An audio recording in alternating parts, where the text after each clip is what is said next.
So we know that we've got to continue to work on our civil rights. And as we move forward, the church's role in the civil rights throughout history, the church has been a powerful force for justice. During the civil rights movement, churches were more than a place of worship. They were the organizing centers. They were the shelters when people were in need, the source of spiritual strength. Not only did you go to get a spiritual message, but you also went to share with others and to get the courage that you need. Activists gathered in the church to pray. They gathered to strategize and to encourage one another along the struggle. And that's what we ought to be doing today. It was through the church in 1955 where Dr. King rose to prominence as a leader in Montgomery. When Rosa Parks was arrested for refusing to give up her seat that led to the Montgomery bus boycott. This boycott led to the Supreme Court ruling that segregation on public buses was unconstitutional.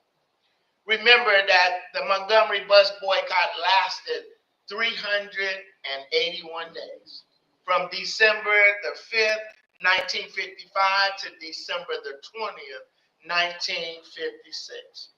And then in 1957, Dr. King co-founded the Southern Christian Leadership Conference, those of us that know it as SCLC, to coordinate the nonviolence protests across the South. This organization became the cornerstone for the civil rights movement. They wanted to unite not only the Black clergy, but also activists to come together to bring about a change. I had an opportunity to go to school. I went to grad school in Atlanta, Georgia, and went by the SCLC office many of times in Atlanta, Georgia, down on that street around his home, and to see what they did and how they were still moving forward in the 80s, that we have to continue in 2025. In 1963, Dr. King led protests in Montgomery, Alabama to challenge the segregation and racial injustice. His arrest during the campaign resulted in the famous letter from a Birmingham jail, which articulated the moral imperative for civil rights. It was at that time that Dr. King, while sitting in jail, used toilet paper and newspaper to write his response to the article that white clergy had wrote, saying that now was not the time. Now was not the time to address what was happening. And Dr. King said, why we can't wait. We've got to do something if they're turning hoses and sicking dogs on people who are protesting non-violently. Why must we sit together? Why must we sit and wait? We've got to resist the unjust laws and fight for justice. If people were going through that thing, and Dr. King was willing to speak up and to say that we've got to move forward. He also delivered his I Have a Dream speech during the historical March on Washington, which drew over 250,000 people to advocate for civic and economic rights, that nonviolence resistance and that civil disobedience. Dr. King stood up. We can not only remember the dream and not allow society to say that's the only thing that Dr. King did, that he had a dream and we're still trying to realize the dream. We've got to know the background. We've got to know what he stood for and what we need to do to continue to move forward. While Dr. King wasn't in Selma on that dreadful Sunday of March the 7th, 1965, known as Bloody Sunday, that was televised with those that was willing to march, and the officers was beating them, and we hear about R.C. John Lewis being beaten severely, and John Lewis understood what he went through, and even days in Congress that he said we have to get into some good trouble. It's time for us to realize that God's not going to put more on us than what we can bear. And so on that, Dr. King didn't arrive until March 9th. And when they went to march again, he was told not to go or not to march. But this time when they went, Dr. King wanted to defy that judge's order, but he went, and this time they knelt and prayed and then turned around and went back. And when they reached the Edmund Pettus Bridge because of the court order. But however, on March the 25th in 1965, Dr. King and other faith and community leaders led thousands of nonviolent demonstrators to the step of the Capitol in Montgomery, Alabama. This was a 5-day, 54-mile march that Dr. King and the people did to Selma, Alabama. But when we look at March 25th, we have to understand from March 7th to March 9th, it was on March the 11th that President Johnson pressured King again to call off the march. And then on March the 15th, President Johnson addressed Congress in fulfilling his promise that he would introduce a voting rights bill to Congress. And he identified with the demonstrators when he said their cause must be our cause too. Because it is not just Negroes, but really it is all of us who must overcome the crippling legacy of bigotry and injustice. And we shall overcome. That's what President Johnson said. And so then in a federally functioned march, they left Selma on the 21st. And they were protected by the Alabama National Guardsmen and Federal Bureau of Investigation agents, and they went 7 miles to 17 miles a day. It all depended on how much and how long they wanted to walk to get to Selma. And so here we find that they camped at night. Can you imagine? And we don't hear this in our history books, that they made this march in 5 days. They walked. Some of us can't even walk a mile to get somewhere. We complaining. But they went 7 to 17 miles a day, and they even had entertainment. This is where everyone has something to offer and to give and utilize their gifts. That Harry Belafonte and Lena Horne were there as celebrities to entertain and to encourage the protesters or the marchers in that day. And it was only 300 that started out, but by the time they made it to Selma, it was 250,000 people that gathered. And so we have to understand that it's a time that we got to come together. If they were able to do it in the civil rights movement, we can indeed do it today. And so as they came together, those local African Americans, those from SNCC, those from FCLC, were all gathered together, and King told them that it's a moment in American history more honorable and more inspiring than the pilgrimage of clergymen and laymen of every race and faith that we pour into Selma to face the dangers at the side of the embattled Negroes. That we got to press forward. We can't give up. We got to continue to move. And so on this slide, Bishop Chambers says that he's thankful and proud to learn that his church was on the front lines with Dr. King, and his past president, Bishop Dr. I. Logan Kersey, served as a board member with Dr. King on LCLC. And after all of those preceding marches led to the passage of the Voting Rights Act of August of 1965. Today, the church must rise to meet the challenges of our time, whether it's addressing systemic racism, fighting voter suppression, or advocating for equitable health care and housing. The church has a unique moral authority to lead. And so, despite the progress that we made, we understand that injustice is still persisting. Systemic inequality denies equal access to education, to employment, and to health care to many, and especially of people of color. Voter suppression tactics threaten democracy, and economic disparities continue to widen the gap between the privileged and the marginalized. We know that it's still happening.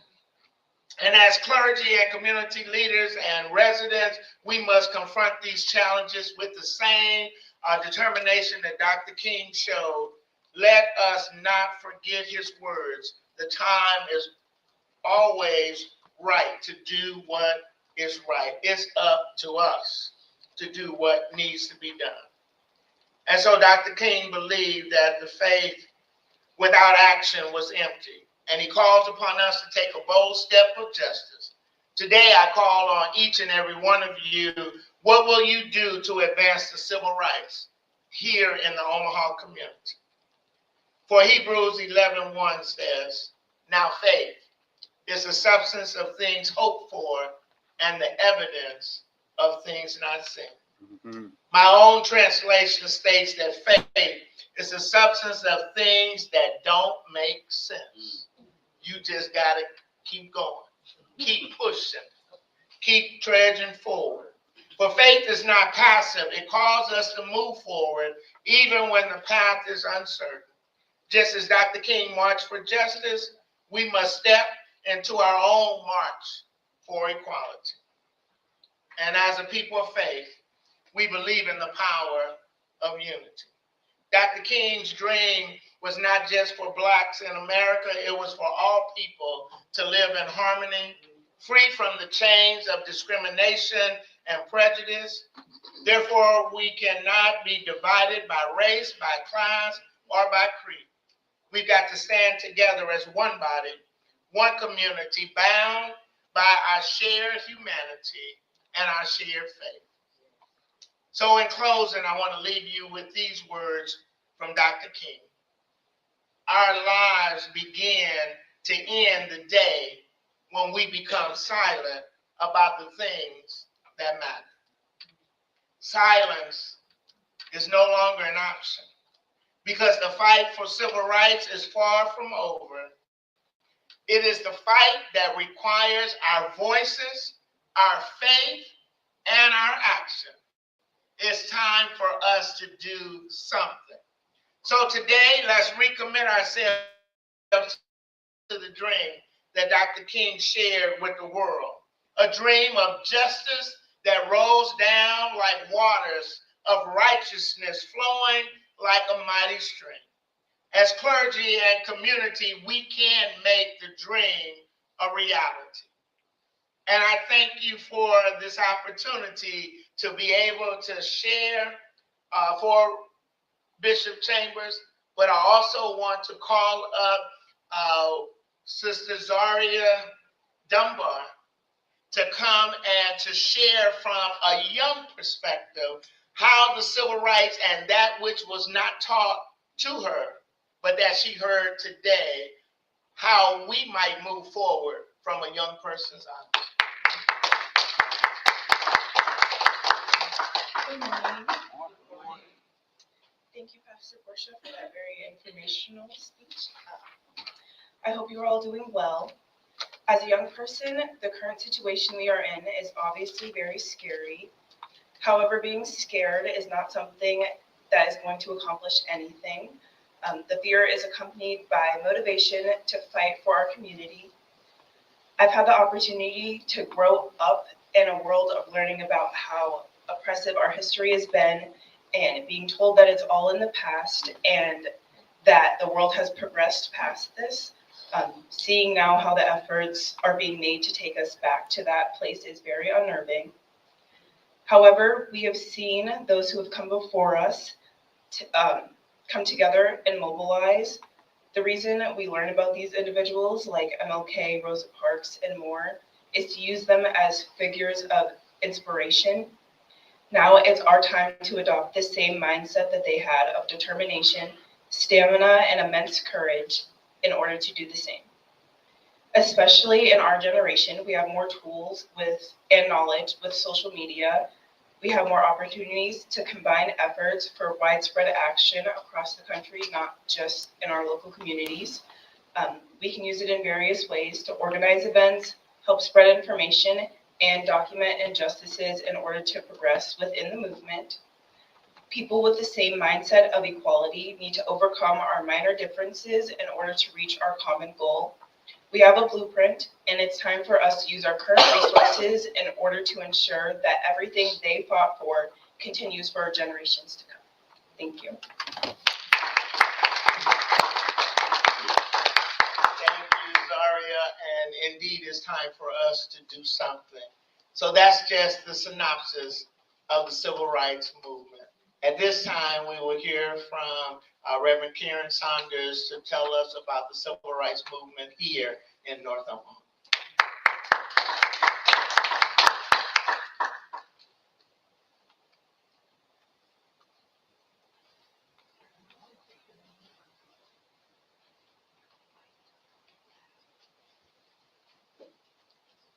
Good morning. Well, I thought I was going to be the first presenter, so my history is a little bit behind where, coming up to Dr. King. But as I read, I'm not a native from Omaha, but I am a history enthusiast. So as I read through the history and dug through, had to make several trips to the library, and finally found the right place to go to get the information in the archives of the Omaha Star and the other papers about what went on in Omaha. So I went back and started, I didn't intend to start here, but in 1892. Now think about that. We're 1892 and we're now in 2025.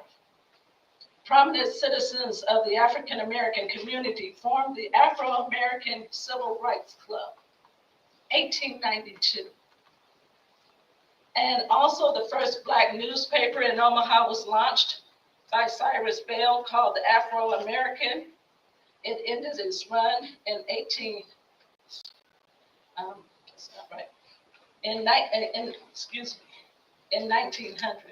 Okay.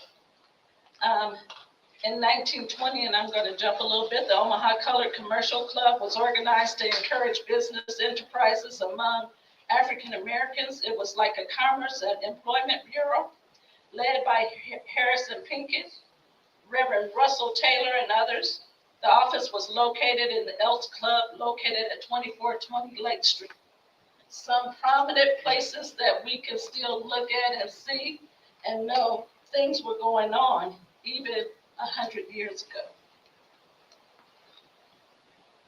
In 1925, and this is a pretty well-known fact, but something still to make note of, Malcolm Little, later changing his name to Malcolm X, was born in Omaha, Nebraska, and his family later moved away due to repeated attacks from the KKK against his father's activism. So racism was alive and well then, and things are still happening now. What are we going to do? In 1927, the first chapter of the American West of the Urban League was founded in Omaha, and the purpose of the Urban League was to help African American citizens train and obtain jobs. In 1936, the National Association for the Advancement of Colored People sets up its youth wing. So again, young people were involved, even in the early 30s. 1938, the longest running Black newspaper started by Mildred Brown and her husband launched the Omaha Star. And it started with a circulation of 6,000, and it continues today. But this is the part that I really found, because as I was going through the history, we talk about and we know about the Montgomery bus boycott. But there were things going on in Omaha, Nebraska, where if you travel to other places in the country, they say, there's Black people in Omaha. We know it. Anytime, even to today now, several years ago, 20 years ago, I would travel and people would say, we're everywhere. But what I looked at in 1947, there was a group of high school and college students that established the Divorce Club. It was named after the patron saint of all those seeking racial harmony. The Divorce Club led the struggle for civil rights in Omaha for many years without the support of the city's traditional African American leaders. They thought they were too radical. 1948 was the first notice sit-in, and it was staged at Dixon's Restaurant in the Douglas County Courthouse. And this was by the members of the Divorce Club. These items that I'm reading to you was all by the Divorce Club. 1949, they took Dunk Donuts to court under an 1893 Nebraska law against racial discrimination and won a judgment against the owner, a judgment of $25. I wonder what that would equate to today. But still, in 1949, so there was things going on in Omaha. 1950, again launched a boycott against Ed Home Sherman Laundry for their racist hiring policies, and the owner would not hire any African Americans in the main office or as delivery drivers. They would do their laundry, they would take their money, they could work in the hot, steamy laundry, but they could not be the front-facing people. And in 1950, and as a result of the protest, the laundry closed permanently in 1951. So it says that Black people here in Omaha were doing things in the 50s. But there were two major items. One being in 1951, again, the Divorce Club waged its first boycott against Coca-Cola Bottling Company. And members of the Divorce Club met with company officials 3 times. And each time, the official said, no, we're not hiring. And they started a boycott. They went to the Black businesses in the area, and they signed a petition that said they would not restock Coca-Cola products. They went to the community, and the community would come and said, I want a pop, but nothing, I don't want any Coca-Cola. And as a result of that, 2 people were hired. In the beginning, in June of 1951, 2 African-American employees were hired. But the next thing, and this was something that I had heard from the current editor, Jerry Saunders, and that's what piqued my interest when we were planning this, and I wanted to say the history of Omaha. The Divorce Club initiated a boycott against the Omaha and Council Bluffs Street and Railway Company to hire African American drivers, as well as expand their services into the African American community. And again, this is one of those things they kept saying no. Mildred Brown had gone to the mayor, and he said, or to the city council, and they said, well, you have to go to the Human Relations Department. They went to the Human Relations Department, and things still wasn't moving. They began a boycott. And they said, don't ride, and they had flyers, and they had cars, and they prepared drivers, and they shared rides. They said, don't ride the streetcar, but if you have to, pay with pennies. At that time, the streetcar conductors had to count out their own cash box every night. So, and the fare was 18 cents. So every time a person got on, they dropped 18 pennies in the box. Well, you know what happened? The conductors got mad and said, I'm not doing this. I'm staying too late, because they had to, and that caused some movement that they began to hire African-American conductors. 1953, again, the Divorce Club launched a boycott against the Reed's Ice Cream, along with the NAACP Youth Council. And this boycott lasted 5 months before the company changed its hiring practices and hired 1 African American. but the business closed 6 years later. So we made a conscious effort within this community. And the thing that I thought about when I started reading this and gathering information, and I was trying to skim through as much as I could and share what I could for all of you in a minimum amount of time. But it's been over 100 years in this community. And it seems like we're back to the same point again. We're having to protest and have people for hiring positions, looking at our young people and what they have to do in order to get a position or keep a position and what they go through. And when not only do we speak up as in our ministries and our churches and in our organizations, but the one thing is we know prayer works. And through the prayer that we have, and we can change the consciousness that it no longer has to be. And what we see today, we know there's a change coming. We may have to go through the storm to get there. But with the things that are happening, not only in our community, but within the world, we know a change is coming through prayer, through worship, through coming together again, not only as, oh, this is mine over here, I don't have to worry about you, but coming together as a community, knowing that we have been dispersed and we may not live next door, or we may not live within a certain boundaries, but we can still come together, as the young lady said, with all of the electronics and the apps, that we can come together, and it's not only for our community, but it is across the world. That we can do this to live as God intended us to live.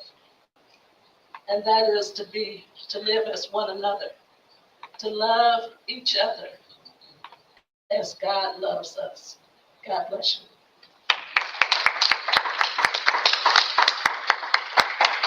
And so now thank you, Reverend Sanders, upon hearing about the civil rights movement and what was happening here in North Omaha, you have some cards. If you had a question that you want to ask or a statement that you want to make, I see some that have been in Omaha for a long time. Some of us are transplants and we live here, but this is an opportunity that we can dialogue together. And so there are some mics in the room. Are there any questions? Comments? Challenges? Are we just talking about civil rights just in Omaha? Huh? No, you can talk about civil rights and. I'm gonna tell you what my concern is. Okay. The Civil Rights Act of 1964 is a law. That's, and when I'm hearing the president trying to get rid of it, and it's a law. So my question is what we can do, because we know that it's a law, and it was passed by Congress, but he's trying to allow, using DEI as his excuse. That's his excuse, is to use DEI. But I'm concerned at what we can do on a legal basis, because it is a law. And we've got to stand up and make that law known, but then also exercise our right, our voting rights, what our foreparents went through to make sure that we had those rights. And how many of us know what that law? Yes, it was passed, the civil rights law, the voting rights law, all of those was passed, but do we know and understand what those laws entail for us? Because when we look at this last primary election, how many people went out to vote? Those that are registered to vote. 38,000. No, that's it. Y'all had 88,000 voters, but y'all have, so not to preempt what I might talk about later, but I was just looking at some of this because I'm interested in it and curious about it. I want to hear more from y'all, especially from our younger people, because I know they have some significant insight to offer as well. Based upon what I glanced at, y'all have approximately 366,709 total registered voters in Omaha.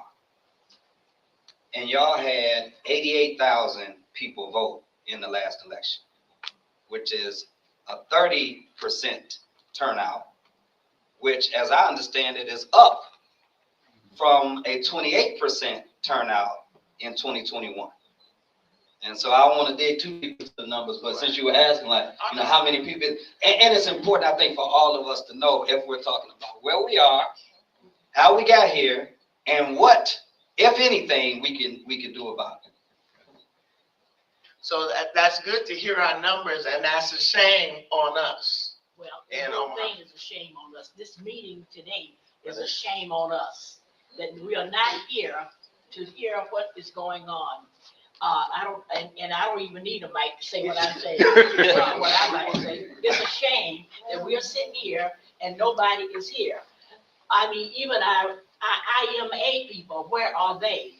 This is our problem, ma'am. We don't come out to hear what's going on. And maybe we need to close our church doors. We need to close those church doors for preaching and have meetings. Like that's what it was like in slavery days. They went to church to meet, to plan on what is going on. My presentation is over. Not to hear the preaching. They went to meet, to congregate, to strategize, to see what was going to be the next move. And we're sitting here with nothing but people who are on programs.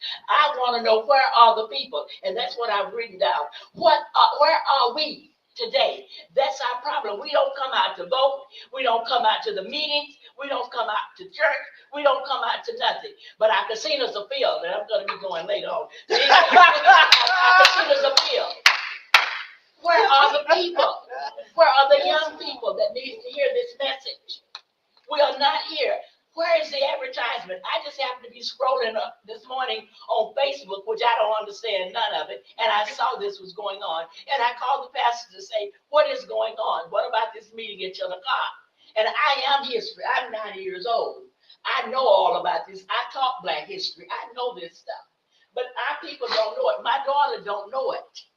My children don't know this stuff because we're not telling them. Where are our young people? AKA people, you young girls up there, you young ladies, I'm a Delta, so I love y'all too. I was Irish. You all too many of you, too light. Be nice. But anyway, Yeah, you know what I'm saying? this is where we are. You need to have your young people here to these meetings. When you see these flyers, they're not here. Something is wrong. And I don't like my voice anymore. I done got old. It's showing that Sound good to me. I've got to change my strategy No. and get back to being a little more diplomatic about what we're going to do. But we've got to talk to these people. Stop having church. Start having meetings. Stop having church. Stop so much preaching.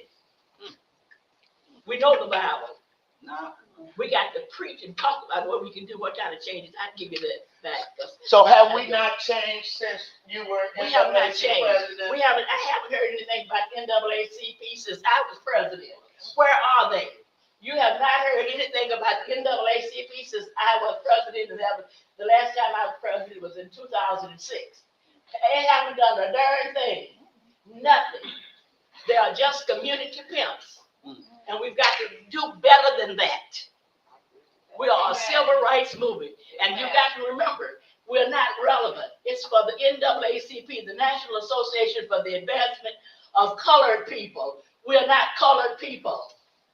It was for colored people. I'm colored because colored is on my birth certificate. So I write down colored because my mother was Negro, but I was colored. I don't know how I got to be colored. But that's where it is. We've got to change. We've got to change our strategy and the way we are looking at life anymore. So start having meetings at the church to bring your congregation here, to bring the IMA members here. Where are they? How many members in here are IMA members? I'm an honorary. I'm You see, you're the people on program. Right, but there were some that, That's were out of not- time. And I that's understand, not- no, trust me, I agree with You're you. making too many excuses, and we don't even want to hear it. Even Well, though now- we have a brain surgery, Pastor, you know me, we don't even want to hear it. Let's keep it real. Keep it real. Where are the people? And that's what the strategies have always been, to tear us apart, or to say that there's so many other things that we have to do. But it's the same thing that I will say to the members when we meet at our next meeting. Y'all knew this date, this weekend was coming. Yeah. We've been planning. Yeah. So, we'll look at it, but people need to call us out too. So that we can address it. We got to call everybody out. We've got to call the Urban League out. We got to call the NAACP out. This is irrelevant. They're doing nothing. They're speaking on nothing. And what we really need to do, those young boys that are being dismissed, I don't need. Okay, Huh? Yeah, they need. people online can't hear you. People, Lord. Sorry about that, y'all. This is Tommy Wilson, and if you know Tommy Wilson, you know what comes up comes out. Okay, but anyway, we've got to. What was I talking about? Okay, all the organizations, we need to come Yeah, together. all the organizations need to come together. The Deltas, the AKAs, the Zetas. This is the only way we can get together. We're in our own little world. We've got to change. But I was about to say, all these young men who are released from prison, they want to do things. They don't want to go back to the old ways. We need to get into their lives. Get them to working with their young boys that are doing the same thing, that they walking down the same path. We're not talking to our children. And I know because I have children who have been incarcerated and who are trying to make their life, but nobody's reaching out to them and their children. We've got to make this change. We've got to do something, and don't just listen to me sit here and yap, because that's all I do anymore. At being 90 years old, I just yap and I just open up. But we've got to make that change, guys. You are the leaders here. Thank you for challenging us, Ms. Wilson.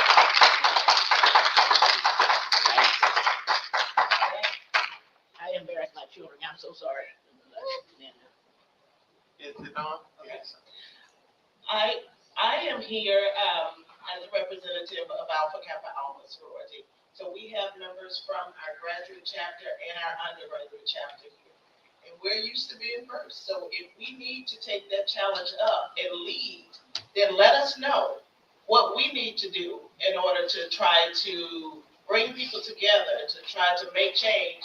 I know one thing that we have been trying to do in our organization is we're creating a buy black card, buy black and spend great, to where we're getting black-owned businesses and we're working with them to try to drive support to their business in this challenging time. So whatever else that we need to do, let us know, and so we can help with this effort. Thank you so much. And indeed, Alpha Kappa Alpha Sorority Incorporated, the first and the finest here. Thank you for sharing with us Delta Epsilon Omega and Gamma Beta chapters, for sharing with us that, yes, we got to continue to move forward and we have to circulate our dollars within our community. And so that's just the taste. That's just the beginning. And we have our keynote speaker that is here, that is going to talk about the power. I know she set it up. That's why I put the Q&A in there, to set it up so that we all would be anticipating and awaiting what you have to share with us around the theme, engaging the powers with power, crowds, coalition, and the challenges of the 21st century church. And so at this time, I want you to receive the Reverend Dr. Earle Fisher. Everybody, let's take a break. Thank you so much. Everybody, let's take a break for about 5 or 10 minutes, and when we come back, we'll continue our conversation. Is that okay, Madam President? Okay, so he wants y'all to take a break. Get a drink, quench your thirst, and then he'll be ready to come and share with us. I didn't know you online. I didn't know you online. You know me.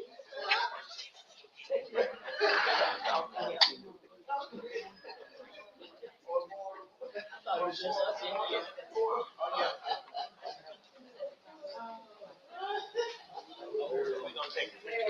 I thought it was just, Lorraine, I thought it was just us in here. I thought it was just us in here. I didn't know we were online. Lord have mercy.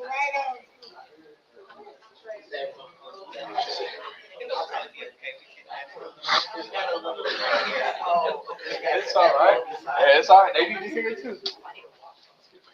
So Someone take, this is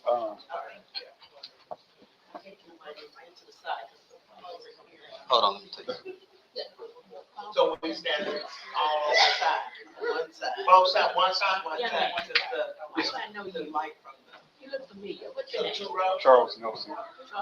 Nelson. Oh, you came declaring preach the sermon, didn't you? Did you Claire. declare? Yep, for Claire Memorial for the Father's Day message. Father's Day With the message. sign, sign. Yes, ma'am. That little bit, yeah. Oh, yeah. Right. I bet you declare.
right before we took the break, let me, by way of protocol and formality, thank IMA, of which I am an honorary member, Amen. for letting me to come back, especially when the weather is not 20 degrees below zero.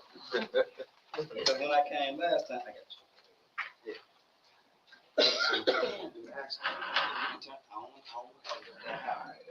So you can turn it up, can't you? When you get back to it. Yeah, turn it up. I want it to, we'll work out. I'll adjust, yeah, you can cut it up. When I came in January, let me tell y'all a little bit about how I got back to this spot today. So when I came in January for the MLK luncheon, I think they felt so sorry for me that the day after I left, they asked me if I would come back again in January of 2026. And I said yes. However, what I wanted to do, because it is not my custom necessarily to just come somewhere and speak and leave, because I know how valuable the work is, work that we know has been going on in places like Omaha. I think it was Reverend Saunders who talked about that long history and genealogy of civil rights and Black freedom work here. Dear sister, the former president of the NAACP chapter, talked about it too. I know how valuable that work is, and I always try not to just come somewhere, speak and leave if I can help contribute to the work. So I asked them if they had anything coming up. If y'all remember, when we were at the Hilton for the MLK luncheon, there was an elected official that was there who gave some remarks. She was on program, we sat at the same table.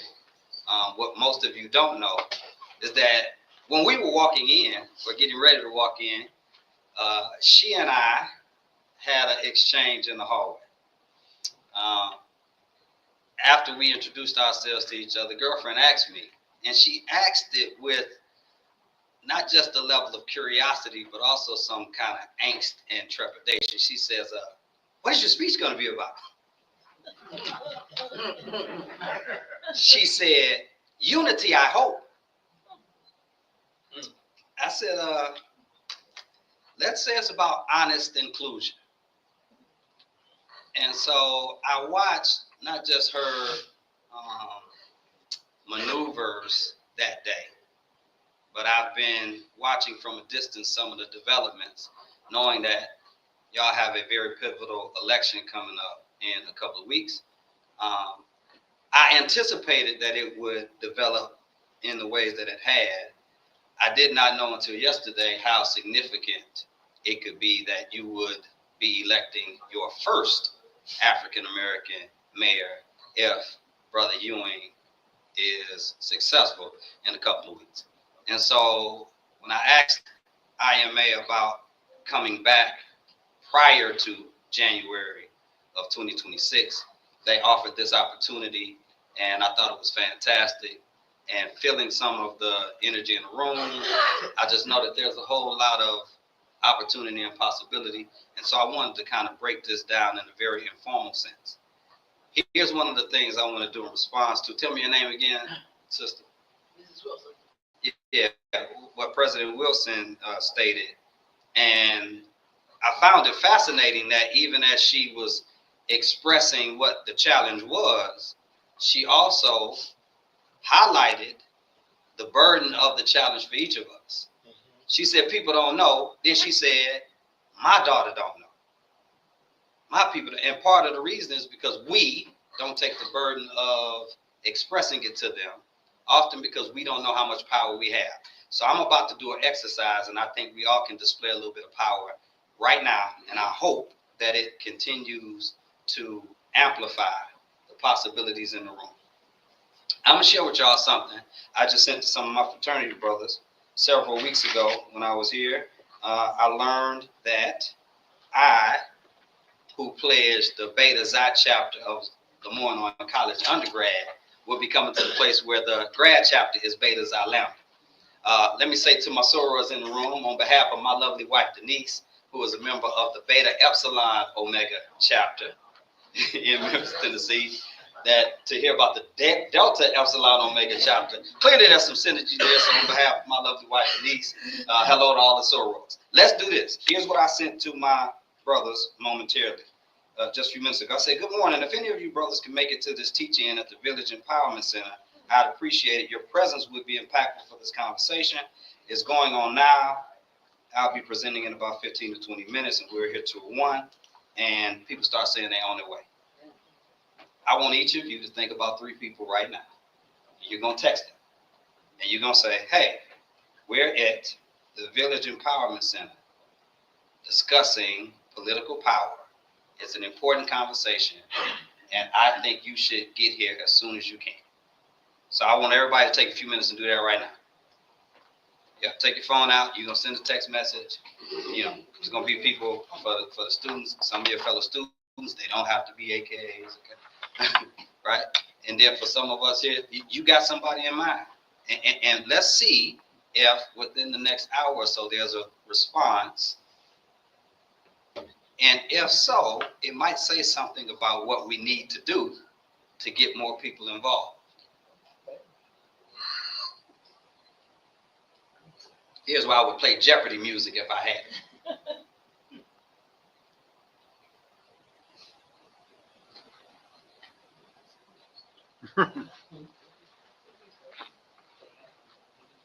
Yep. Here's what I would say. If you want to know, here's what I said. I said, if any of you can make it to this teaching at the Village Empowerment Center, I'd appreciate it. Your presence would be impactful to this conversation. So I would text somebody right now. You doing it? I left both my phones at home. Really? I have 2 phones. I left both of them. That is a luxury. I don't know what that's like.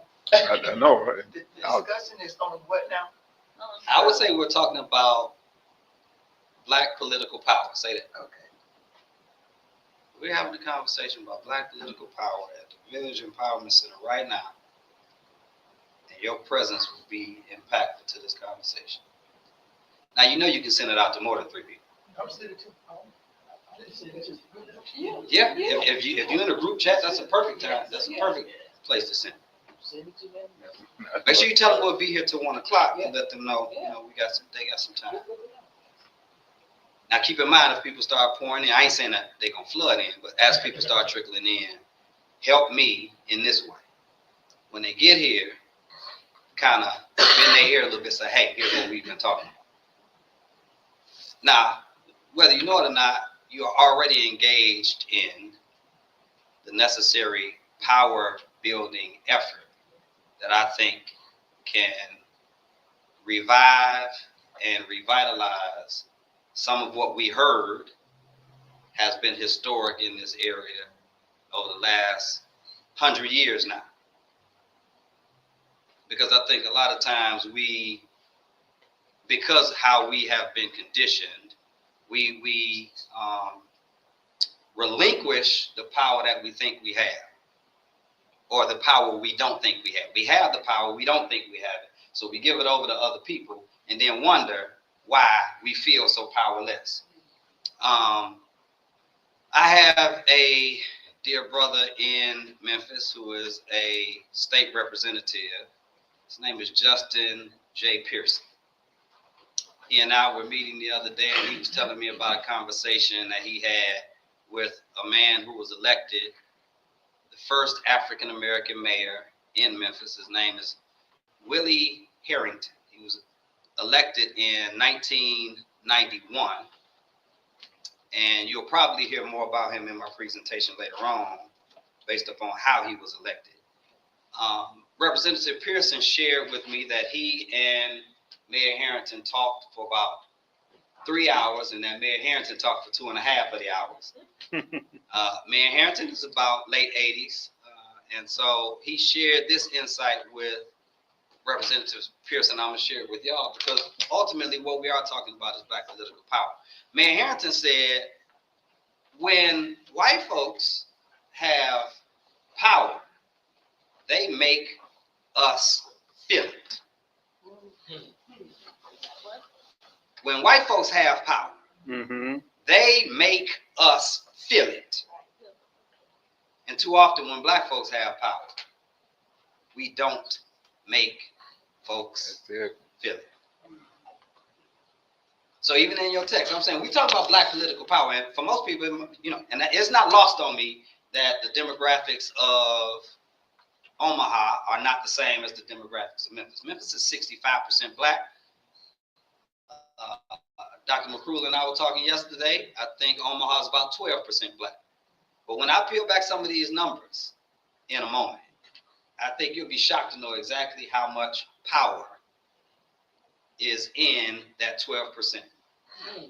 I was shocked by some of the numbers I found, just doing a little dig as y'all were leading us in this discussion. So let me know, anybody got any response back yet? Anybody send it out? You sent it out? Yeah. Any response? Not yet? Okay. Anybody? Any response? Nope, not yet. Okay. All right. We'll give it some time. Let me start more formally now with all of my thank yous to IMA and all of y'all for being here. I want to ask this question as a means of really diving into our conversation. If you don't know who I am, this is the stuff up here, and I don't really care to get into it anymore, okay? You follow and all of that good stuff. But now we can have some real conversation. If you could describe the black church, and if you don't feel comfortable describing the black church, then we could say the black community, in one word, what would it be? Divided.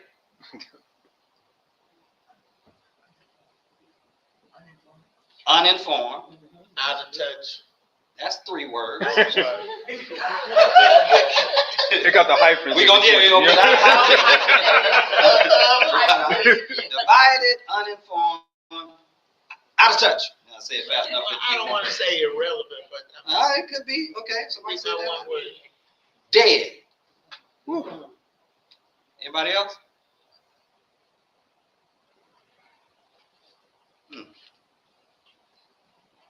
All right, next slide. As a matter of faith, because we are coming into this conversation through the door of a ministerial alliance, and because at some point we really do have to have a deeper discussion and conversation about who our churches are and what our churches are doing, I want to ground us in some sacred texts that we may or may not be familiar with. And so for those that are, you can help in our conversation as we talk more about some of the content here. In Matthew chapter 27, verses 20 through 26, here's what the scriptures say. Now the chief priest and the elders persuaded the crowds, say crowds, persuaded the crowds to ask for Barabbas and to have Jesus killed. The governor said to them, which of the 2 do you want me to release for you? And they said, Barabbas. Pilate said to them, then what should I do with Jesus, who is called, I say, the Black Messiah? And all of them said, kill him, execute him, lynch him, shoot him, have him be crucified. Then he asks, but what did he do? What evil has he done? And they said, did you hear what we said? Kill him, shoot him, lynch him, crucify him. So when Pilate saw that he couldn't do anything, but rather that a riot was beginning, he took some water and washed his hands before the crowd and said, I ain't got nothing to do with this. All of this is on District 2.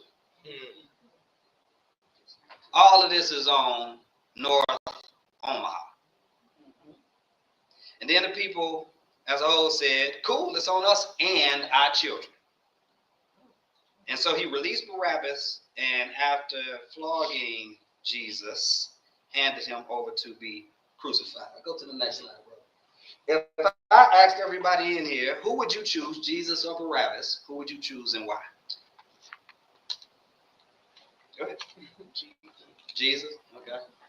All right, Jesus. Why? Would anybody choose Barabbas? What for Jesus we wouldn't be here. What'd you say, sister? I said, probably back then I would have, but not what I know now. It's Jesus. So let's go back then and tell me what you, as you envisioned back then, what that you envisioned back then would be the impetus for choosing Barabbas. His political power and his influence. His political power and influence. Did anybody ever imagine Barabbas with political power and influence? How many of y'all had never heard of this story before? That's cool. That's good. That's all right. That's fine. Wonderful, right? So I think y'all have a wonderful perspective because many of us grew up in a context where this story was told to us, and it was told to us in the context of, and here's what you should do if it was you, right? So scrap what you heard. Who would you pick? No wrong answers.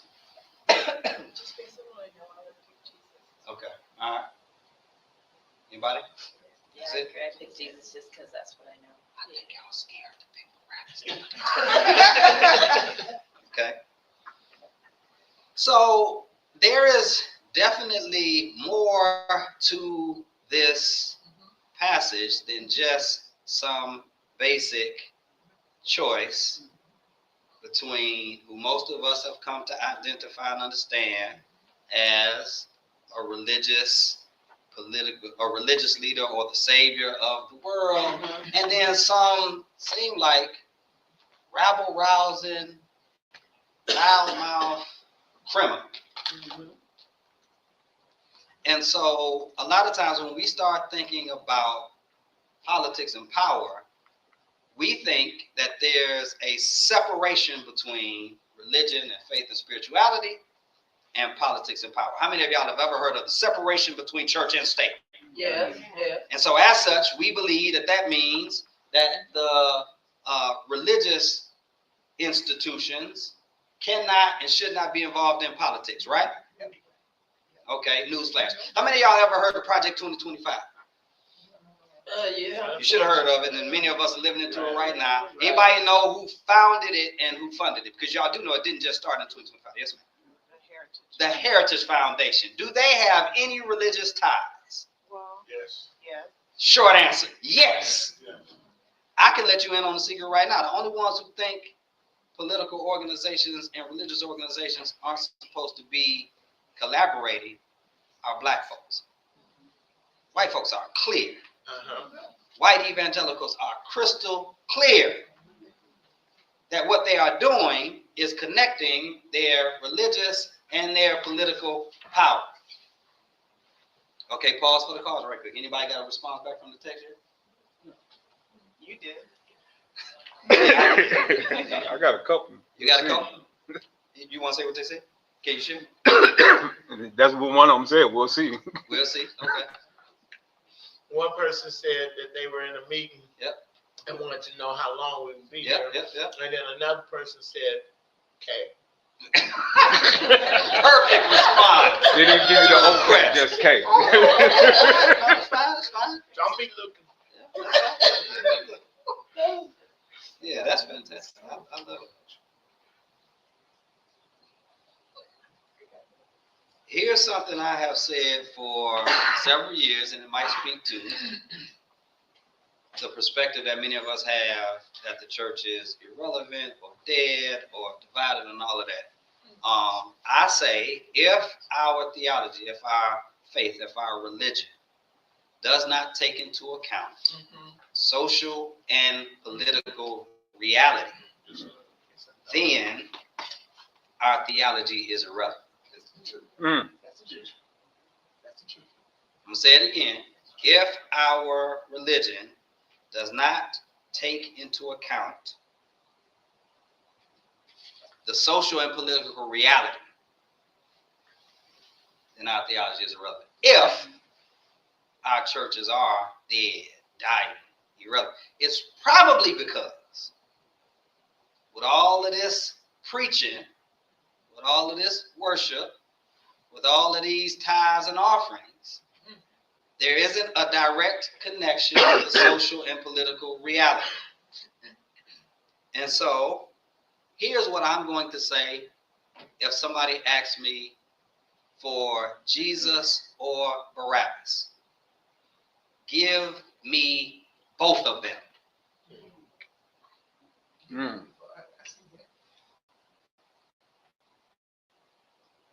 Isn't it interesting that the way that it was presented to us, nobody imagined that you could have a choice to say, I want both of them. Maybe I need both of them.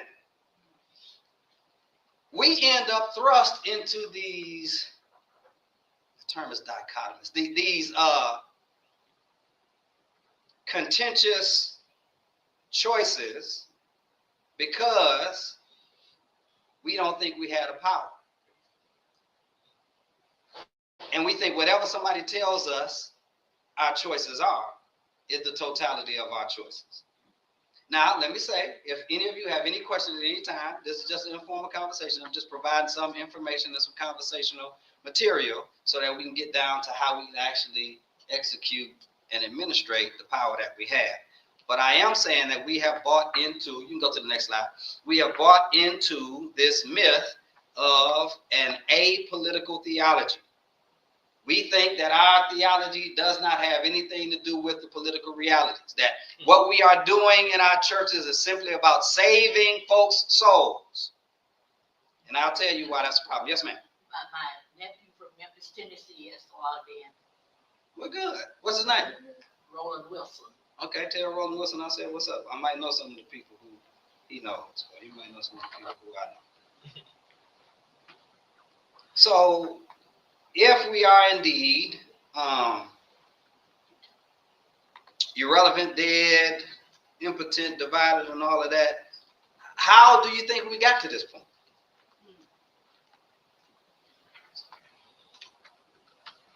Or would anybody say that we've always been irrelevant and dead and impotent and all of that? I think we've gotten to the point to where we feel like we have to choose between Jesus or Barabbas, two black men, by the way. And we're actually choosing who we want the system to kill. My.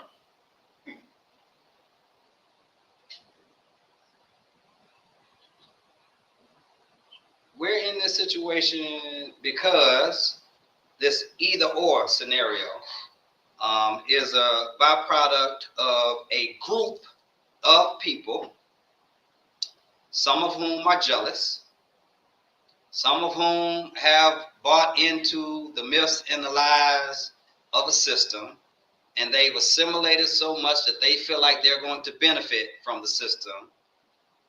And then they collude with or partner with opportunistic politicians. I know this don't happen in Omaha. This just happens in Memphis. You know, people who you don't see until it's election season. People who you don't hear from until it's election season. Or people who come to you at any time and say, I alone can fix it.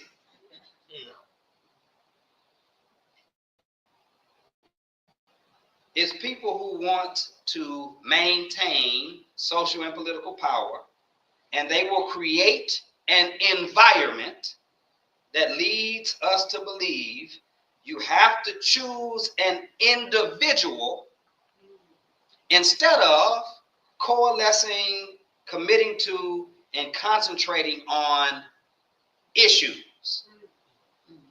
Here's the secret. We can reclaim our power when we stop focusing on individuals and start focusing on issues. For the last several years, we've been thrust as a community across the country into these contexts, situations, and circumstances where we believe we have to choose individuals. Get behind Obama. Get behind Biden. Get behind Trump. Get behind Harris. And prior to that, it was Bush, it was Clinton, it was Reagan. get behind these individuals. When the real subject was not the issue, it was not the individual, it was the issue. Stuff like poverty, stuff like public safety, stuff I know y'all are hearing right now. Healthcare, education, and environment. I give you an example of how this thing came to live for real. Several years ago in Memphis, a group of preachers getting together, we have some conversations about some stuff that was on the political horizon, and I called a meeting trying to do something similar to what we're doing today. And then, a lot of the preachers in there, and we had, let's just say 15, 20. Let me say this as an aside. Most of there are 4,000 churches in the city of Memphis. Probably 4,001 by now. Because I know somebody started one last night. Sure, or last week, right? 4,000 churches in the city of Memphis, right? And I told you, we got together, it was 15, 20 preachers, some of the most notable for whatever that's worth. But we get together and I started talking to them about the political landscape and what we could do. And many of them started leaning back. And I said, how many of y'all, here's what happened in 2015. I told y'all a minute ago, 1991, first African-American mayor elected to the city of Memphis. He was mayor for several terms. Sound familiar? He was mayor for several terms. And it was not until 2015 that another white mayor was elected. So he was mayor from 91 to about 2007. After him, it was an interim appointed, and there was another black mayor, right? And so 2015 comes around, there's an incumbent black mayor. There is 2 more black men running and 1 white man running. 2015. The incumbent mayor received 27% of the vote. The other black man, who was a city councilman at the time, received 20% of the vote. The other black man, who was the president of the Memphis Police Union, received 15% of the vote. And the white man, who was a city councilman, received 41% of the vote. We don't have runoff elections. It's winner take all.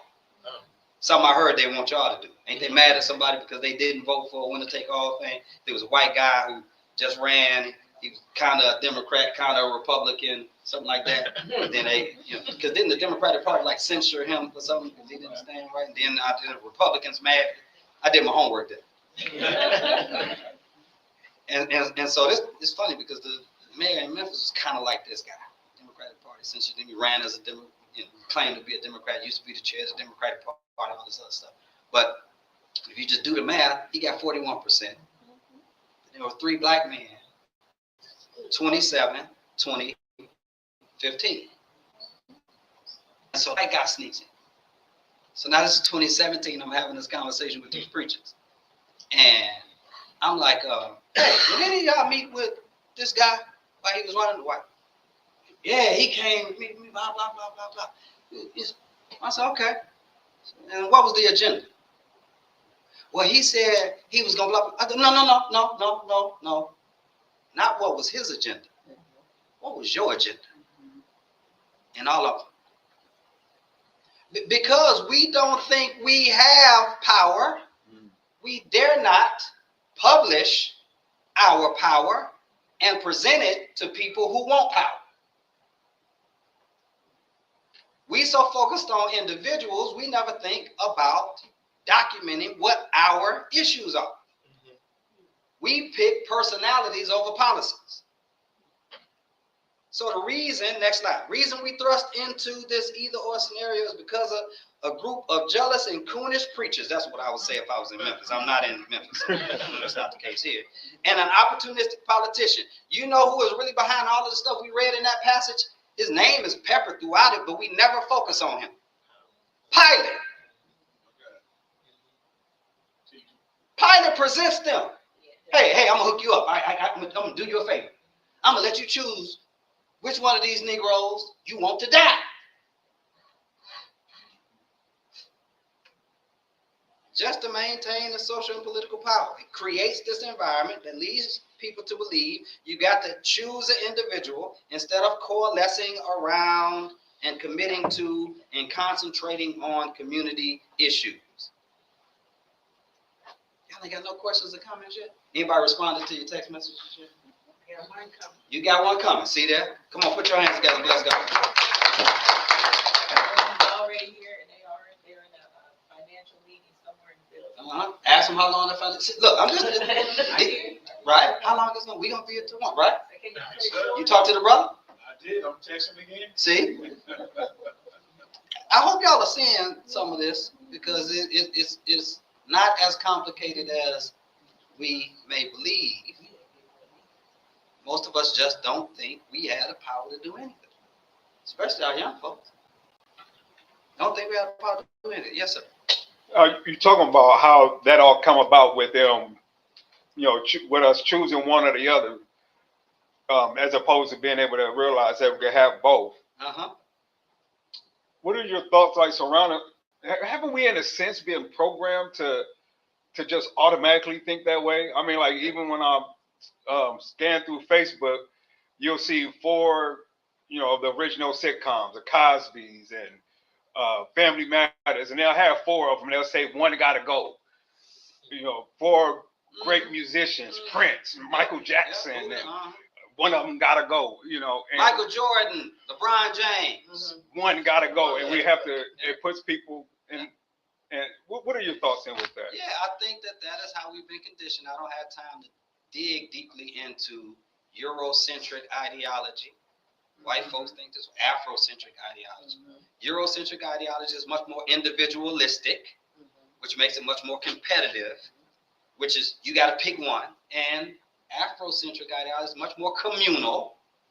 So it's all of us. I don't have to pick. It's all of us. So that's part of our social engineering and programming, but it's not as complicated to deprogram us as we might think it is. First step is just acknowledging that that's it. Imagine you were reading that text. Most of us in here were familiar with it. And so you felt like you knew it, and you felt like and then I was like, hey, well, what about this? And everybody, oh. And just like that, you don't even have to tell me. Your mind started racing. And it's this and this. And what else have I read that I can? So it's not as difficult to deprogram, especially if we can acknowledge the reality around it. So our challenge is getting out of that box of this is how we have to think about it. And part of what I want us to think through now is how our Black faith institutions contribute to this. And if we contribute to it, then maybe we can do something about it. Because if you contribute to something negatively, you should be able to contribute to something positively. They know we have power. We just don't know.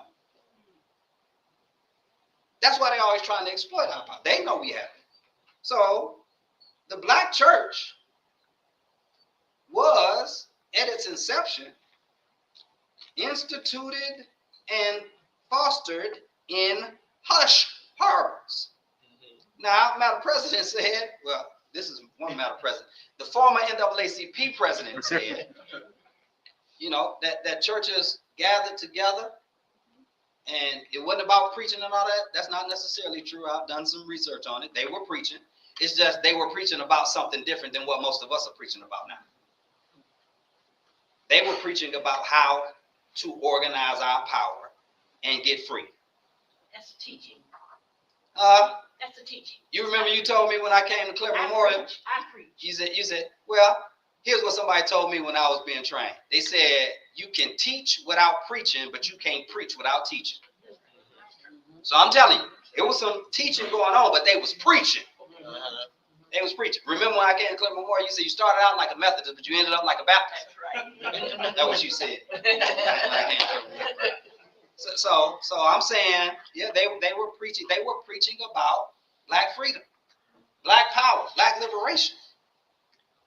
They were organizing as an institution how to leverage all of our resources, all of our human resources, our financial resources, our social resources, our intellectual resources. How can we leverage this to empower our people and get us free. And now, as one of my colleagues said, don't you know that like there were 200 plus slave rebellions that happened in this country, and most of them were organized in a black church? And now all black churches seem to be able to organize as conferences and conventions. Oh my. The black church was not created to save anyone's individual soul. That's not why the black church was created.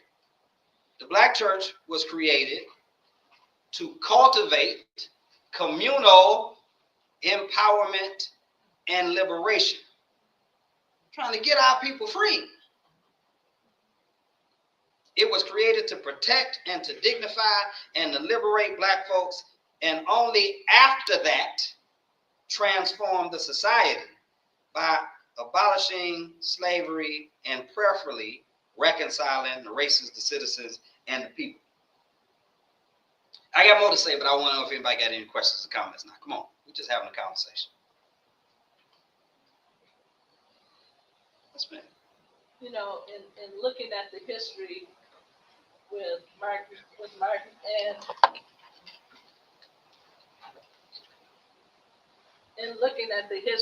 Martin and in North Omaha or in Omaha, like you said, what happened? Because even in the 60s, people, like you said, people would come to church. They were organizing during the bus boycotts. They were organizing the riots during the marches. They were making sure some people were taking care of the food. Some people were taking care of the tents. Some people were doing the logistics. And then, and I'm asking this, but I know the answer also. Because what we say is when people were able to move out of the community, that's sort of where the power left. When everybody was living in the community, the doctors, the lawyers, and they were all there, you saw the people. Everybody worked as a community. But as people were able to move out of the community, integration happened. Yep. And those with the means could move out, then there was a difference. I think that's really when the shift changed. Absolutely. It began to change. Absolutely. I don't want to be too academic about this right now. I mean, I don't mind, but if you ever want to follow the trajectory of the black church from the more revolutionary posture into the more assimilationist kind of posture, a guy named Gayrod Wilmore wrote a book. He just passed a couple years ago, the Presbyterian guy, wrote Black Religion and Black Radicalism. Black Religion and Black Radicalism. So that talks about like the black church at its inception, in the hush harbors, the radicality of it, especially early AME churches, Richard Allen, Absalom Jones, Rena Lee, all of these folks doing this radical stuff, its connection to the abolitionist movement. And then he would say somewhere after Reconstruction, when folks like Bishop Henry McNeil Turner kind of got off the scene and got older, the black church went away from the traditional black religious leader who was revolutionary in posture, and then started trying to follow either W.E.B. Du Bois or Booker T. Washington. And so it kind of shifted that way. Then it was much more of a assimilationist posture, like the churches would begin to, in our current vernacular, we would say churches started to die or become more and more irrelevant because they were no longer about how to empower and emancipate black folks. It was how do you get black folks in some social and political kind of representation so that they can easily assimilate. Here's what I want to dispel though. The idea that at any point in our history, the majority of us were involved in our political organizing. How many of y'all, we're going to do a percentage game, okay? 100% means all, 0% means none. Give me the percentage of black churches that you think were actively involved in the civil rights movement? In Omaha, What is that? 90. 90%. In Omaha, No, in the country. or in the country. Yeah. Speak up, y'all, I can't hear you. 90, 75, I would say 80. 80, 88, 80%. 30, 10%. 10%.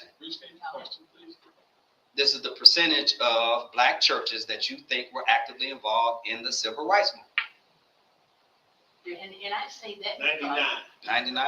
I was a colored Methodist, and then there was the African Methodist. Well, the AMEs were before the CMEs, but I got you. Yes, I was a colored Methodist. Colored, Yeah. That's what we. Yeah, see, I know. Okay, and then there was the African, and we were both of our unities were together Okay. and in that movement, Mm-hmm. because that's where I started as a little girl. It was the NAACP. Yep. Here's what the research shows. 13%. 13% of black churches were involved in the civil rights movement. Now, one way to look at it is, and I would agree, like 13%, that's horrible, right? Okay. And it also says if you can make that kind of impact with 13%, maybe you don't have to have 500 people at your meeting. You just have to have a critical mass. You have to have an organized agenda.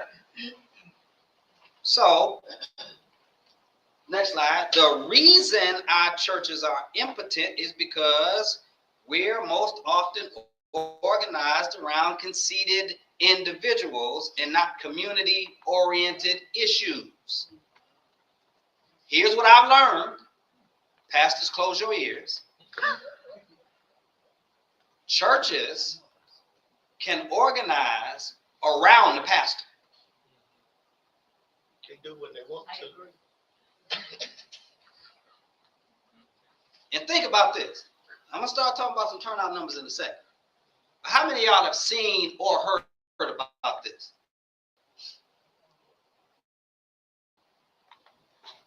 Since the church trying to elect a pastor. And all of a sudden, that Sunday, church is packed. Folk who ain't been there in ever. Mm-hmm. Parents who usually let their kids stay home. All of a sudden, everybody got to go. Right? No pastor really involved because they're trying to elect one. But the church is packed because what? The people organized because they want something to happen. Ain't it a shame we can get people to turn out to elect a pastor? Uh-huh. But you got 30% turnout for a city mayor? The strategy is the same. Whatever they said to them children to make them come, for that, they could also do for a city election. Uh-huh. But you got to have something to organize the people around. Notice I didn't say you got to have someone. You got to have something to organize the people around. If I walked in here and asked y'all, and I'm saying this, if you get every connectional church, every Baptist, every denomination represented here, and I said, what is Omaha's Black faith agenda? Do you think anybody would be able to answer that? They wouldn't.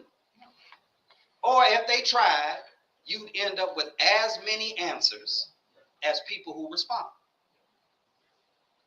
So part of the reason we're in the situation, the circumstances we're in, and it is not unique to Omaha, because I'm really just talking about Memphis. Y'all think I'm talking about Omaha. Yeah, it's so similar. We're in the situation we're in because people have not organized and developed an agenda, which is something people can rally behind, not someone. I'm gonna tell you when I learned, you guys stop trying to organize around individuals, because I saw this. Like, people would be like,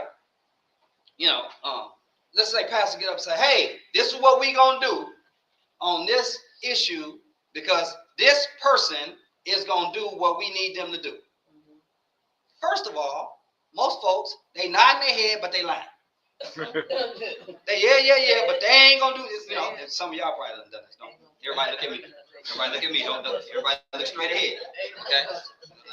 I don't know y'all well enough to know y'all, but I know how we are. Yeah. Right? So they be like, yeah, then, I'm not doing that. Yeah, amen. Right? But here's the other thing. Even some of those who do, soon as something go wrong, they don't say our guy or our girl, Pastor, your guy, your girl don't know what they doing up in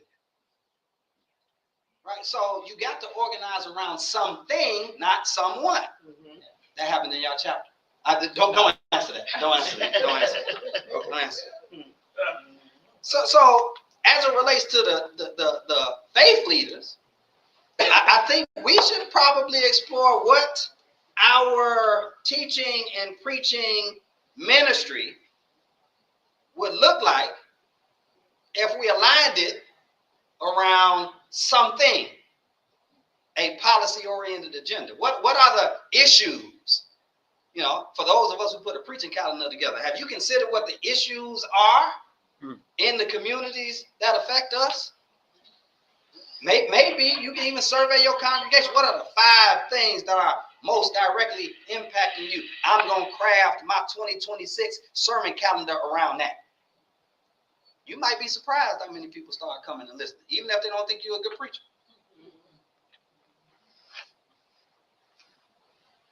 What's the mission and the vision for our church and our community? And I'm saying in North Omaha. And I'm going to tell you about how impactful your power can be in just a minute.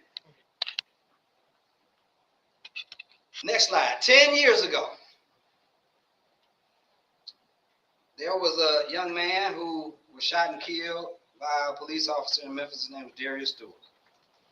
And in response to that, one of the things I observed is that there were a lot of organizations, a lot of black churches, a lot of nonprofits, a lot of mentorship programs. I mean, people doing wonderful stuff, people who were passionate and all of that, but they were operating individualistically in their own little compartment and corridor. And because I've developed so many relationships, because of the work that I had been doing, when that happened and people knew that I had been speaking out against police brutality, they were like, Earle, what can we do? And I got tired of having the individual conversation. I said, you know what? I'm just going to call everybody to, and there was a protest out there at the site where the brother was shot. And I ran into the sister. It's funny because I was texting her yesterday. Y'all will hear more about it in a second.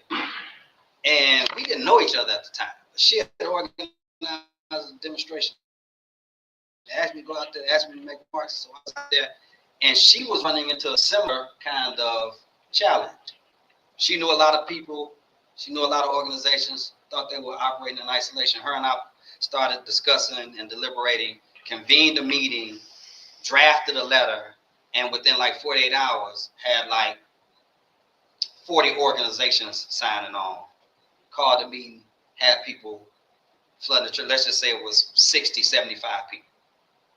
And from there started to develop this coalition around these issues and started researching. It's asset mapping is what they would call it, trying to figure out which organizations are doing what in what area. And if something like this popped off, who were the people who we would call? And so next slide. As time went on, my dear sister, is that the next slide?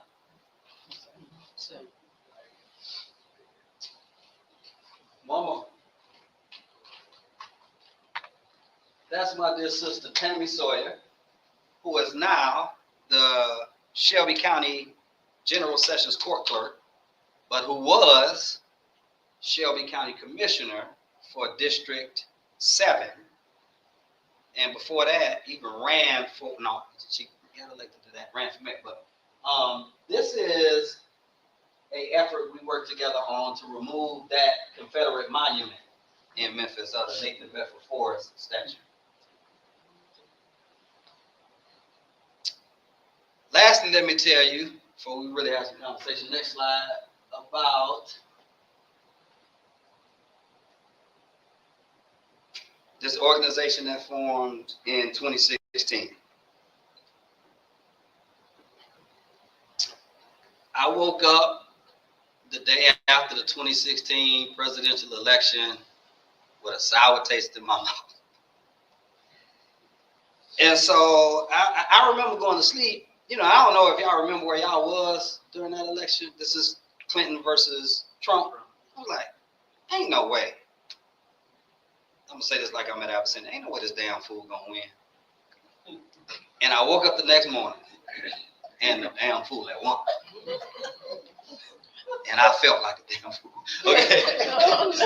Sorry, Pastor. I mean, the views and opinions of this presentation may not reflect that of IMA. Right? We safe now? Okay. And so I wanted to know how that happened. And I started like peeling back the layers, and despite the interference and the collusion and all these other critical factors, the bottom line that conflicted me was how low the voter turnout was. So I looked at where it had been the lowest in Memphis. I was really like, where's this turnout? Like, how, you know, why is, I learned that there are trends related to turnout. High turnout elections tend to favor a particular kind of candidate. Low turnout elections tend to favor a particular type of candidate. And for black folks, it's generally better the higher the turnout is. So since the turnout was so low, I was like, why was it low? Where was it low in Memphis? And not just in 2016, but in the past several elections over the past 10 to 15 years, where Memphis had been experiencing a increase in poverty and disinvestments in black communities. I know that ain't happening in North Omaha.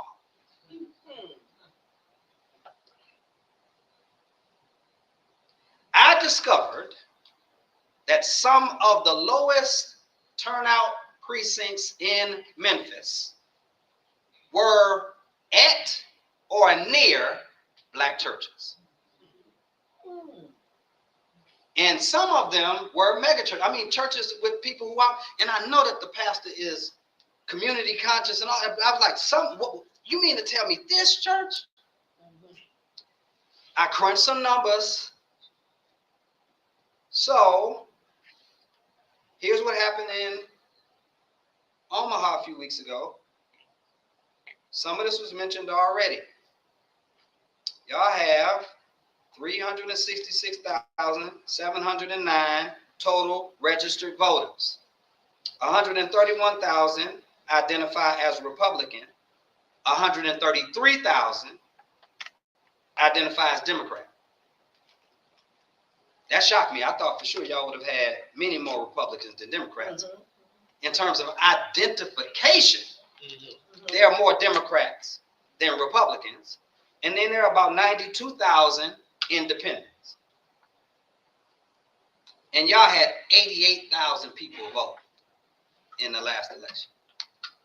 30%. As I said earlier, up from 28% a few years ago.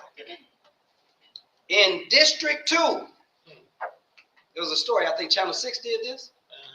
You would think I live in Omaha. Wow. But these are the things that I developed my interest in because I needed to know how this stuff worked. And I just realized how much power we have that we just don't know we have. Tell it. This is the same thing I did in Memphis back in 2016. I'm just sharing this with North Omaha, District 2. Y'all got 38,000 voters. 9,000 of them turned out. So 23% of the voters in District 2. A place near Burdette and North 20th Street. Either at or right across from Morning Star Baptist Church. He did a report early on election day. 19 votes have been cast. I ain't never been to Morning Star Baptist. I don't know the pastor. I hope they ain't in here. Okay? And if he was, I would say, tell me I'm lying. But there's more than 19 people Amen. at Morningstar. Yes, it is. Not much further, 30th and Ames. Around the same time, there were 21 votes cast. Yeah, 30th and Ames, if I am correct, is about a third of a mile from a place called Cathedral of Love. Yes. I don't know the pastor. Okay, they closed. Okay, all right, well, we can have a conversation about that too. Mount Calvary is about 2 miles from there. Then there's other church, Claire Memorial is about 2.5. Do y'all know the pastor? I ran into it a couple times. We don't live in the district. Ah. We don't live in District 2. Mhm. I live in District 3. Got it. And this is what has happened. They have changed our districts. Mhm. And in that area, we moved out west. We the blacks. And most in that area are Mexicans are in those areas. Yeah. In those areas that you're talking about. Yeah. So I hate to say this, and I know you got me international, but integration was the worst thing that happened to us. You ain't the first person to say that. Okay, A lot it of was the people worst thing that, and I moved to Omaha because of integration. I moved here as an integrated teacher to educate in the public school.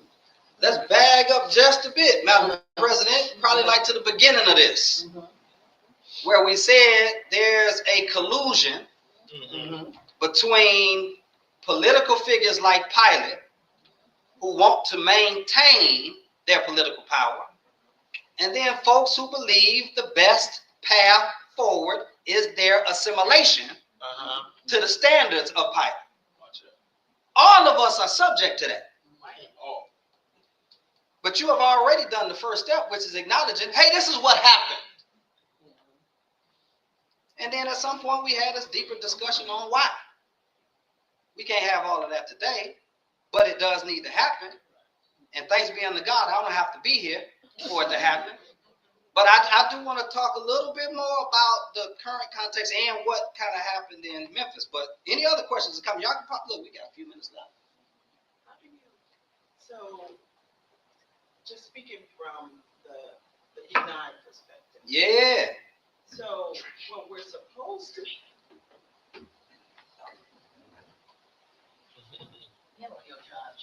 we are all supposed to be helping out and doing these things in the community. But we can't all get together. You sure? Because When the last time you went to the park? I'm just saying that when organizations try to get together, everybody wants to lead. Sure enough. Nobody wants to follow. And it's like, well, we don't want to work with y'all because then who's gonna lead it?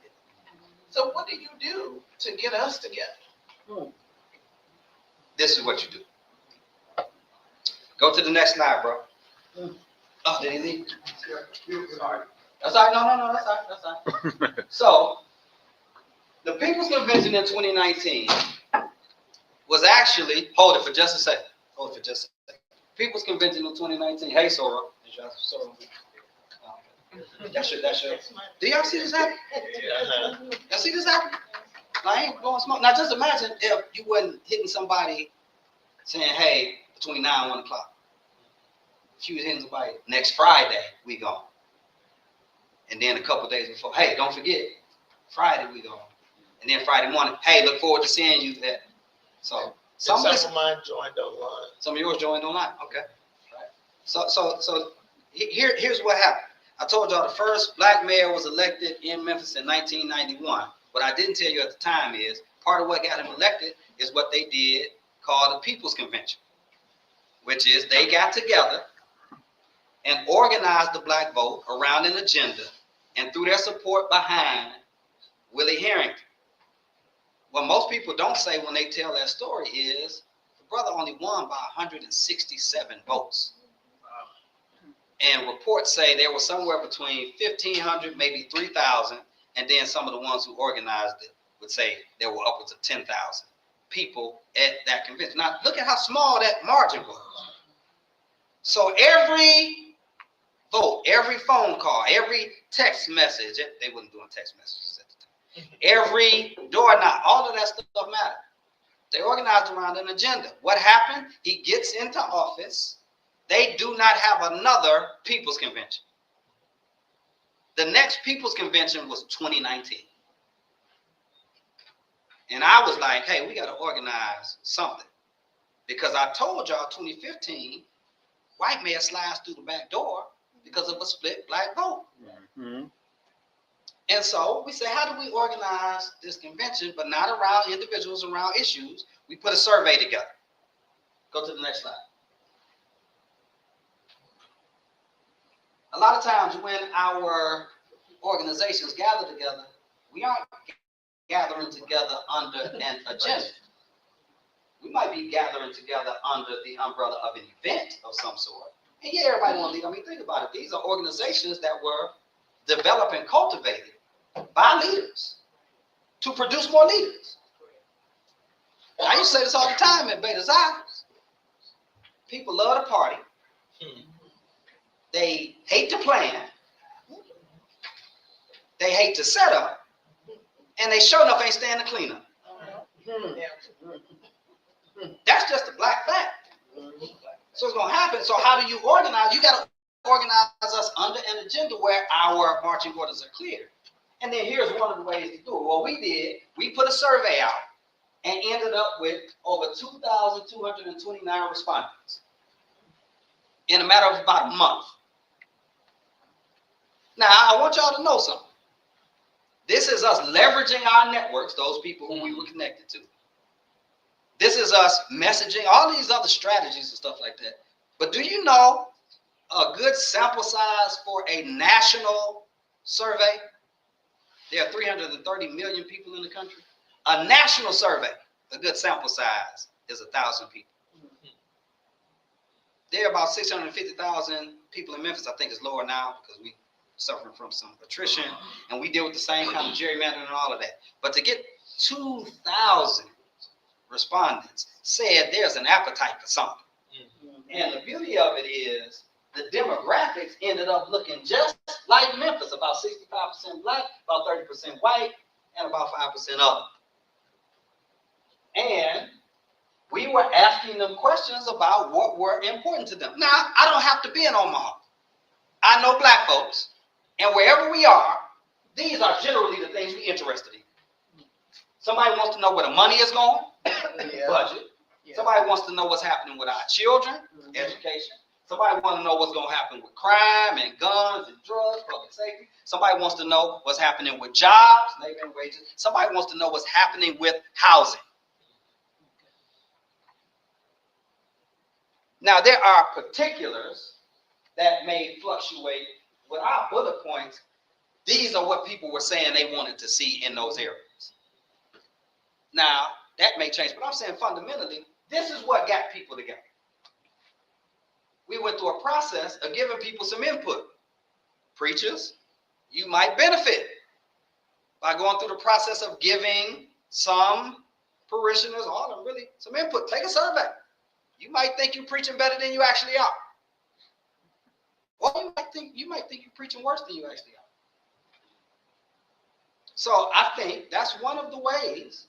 You got to find a way to organize people around issues. And what would it look like? Just hypothetical. Maybe the AKAs take on the labor issue. Maybe the Deltas take on the education issue. Maybe the Alphas take on the budget issue. I don't know. You know, or maybe the Alphas and the AKAs take on the budget, then the Deltas and the Qs take on the, then the Sigmas and stuff, they'll figure it out. That's true. You have to group. You can't do it alone. AKAs can't do it without the other sororities. The fraternities can't do it without the other. It's got to be a collaborative thing, not just one group taking on, because here comes the jealousy or the negative thing. Yep. The AKAs trying to do this or the Deltas trying to do that. You got to work together in order to do it. And too many of our organizations are divisive. They're too divided. So when you come together, that means you're working together. I said a lot. You do. I'm not talking about, you get back to them again, because Pilate colludes with people who are jealous and insecure. Yes, ma'am. So a different perspective, I think that the organizations Really are trying to come together a little better. Mhm. And a lot of what we take on, which I would love for us to release, is a lot of, I would think, some of the past issues that we've had between organizations. Some of those folks are no longer here. So your new generation of folks are really trying to see it from a different perspective. We can't always hold on to what was, but we have to deal with what is today. So it really is taking the opportunity to really take on this type of agenda to say, I mean, AKAs, Deltas, I think we can work together. And especially those who are here now, based on the situation that we're in today, I think that's what we are looking for guidance to do, collectively and together. Yeah, and if, I'm finna be a little bit hard on my colleagues here, and if black churches were doing what we were supposed to do, that would be a wonderful platform to convene people where, most of us got members of several different Divine Nine. But it's not just Divine Nine, NAACP, and they struggling in Omaha like they struggling everywhere else across the country for relevance. The National Urban League, many of those legacy civil rights organizations. But the question is the opportunity there? I think all of us collectively agree, yes. And I'm saying the opportunity, even in North Omaha, right now, based upon these calculations, if y'all end up getting a voting block of 2,500 people, y'all very well could decide whether or not the next mayor is black or white. 2,500 people.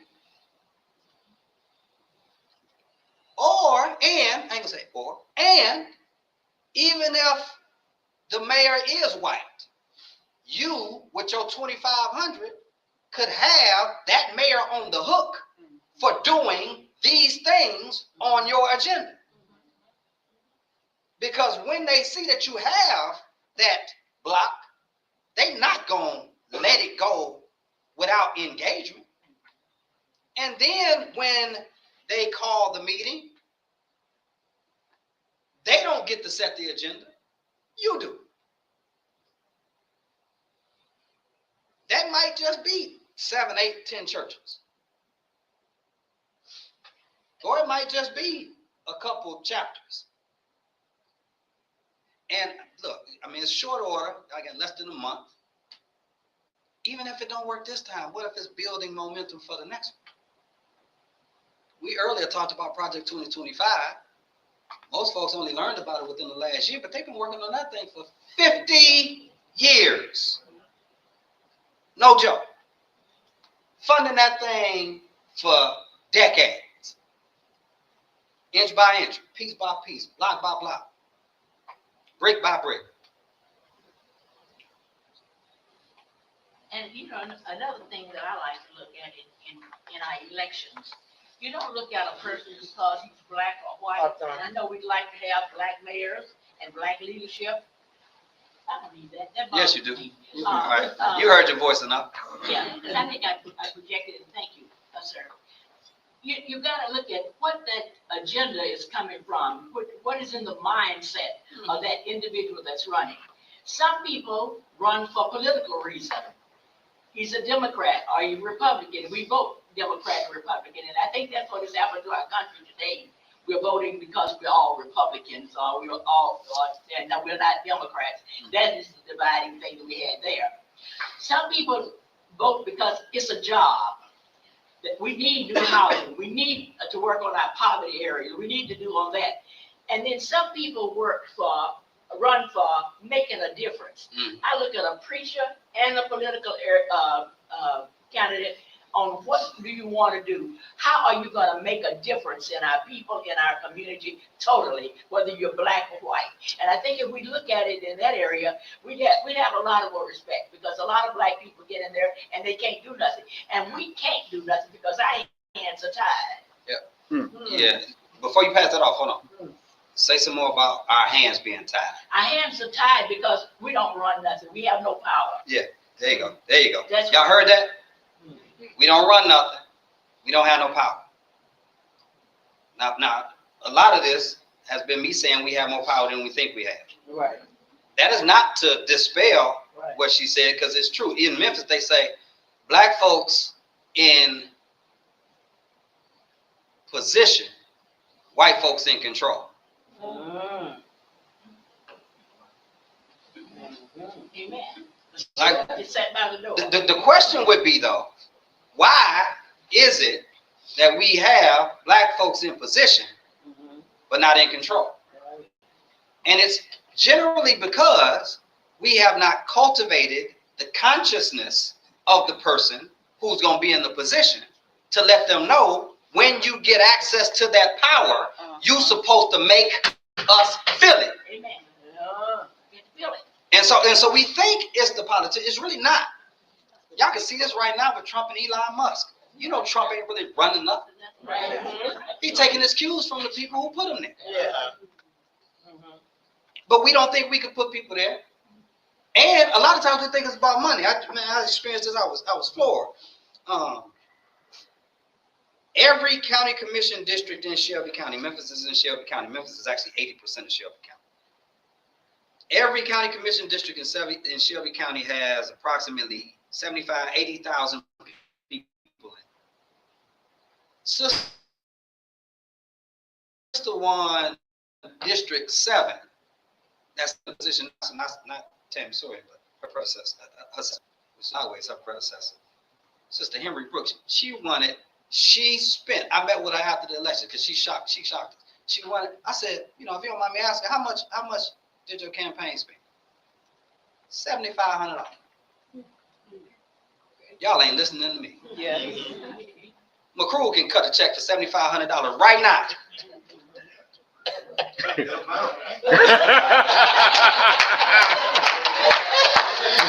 No, but my point is, so don't forget what I'm saying. I'm saying we have much more power than we think we have. Now, let me say something about this Democrat-Republican thing. One, we need to really refresh ourselves on the history. Because we act like black folks just tribal and attaching ourselves to a party based upon impulse and instinct. That's not true. Historically, we found which ones were most closely aligned with where we are on our issues. So after the Emancipation Proclamation, when we got the right to vote, we were voting Republican. People don't tell you that. We were voting Republicans because Republicans were the party of Lincoln, and Lincoln was the one who, it ain't true, but this is what they say, freed the slave. Somebody else getting some fruit from their test message? See, look at God. No, I'm trying to tell y'all, I'm coming to you in just a second. It wasn't until the Kennedy administration and the negotiations that they had with Dr. King, because Dr. King's daddy was Republican.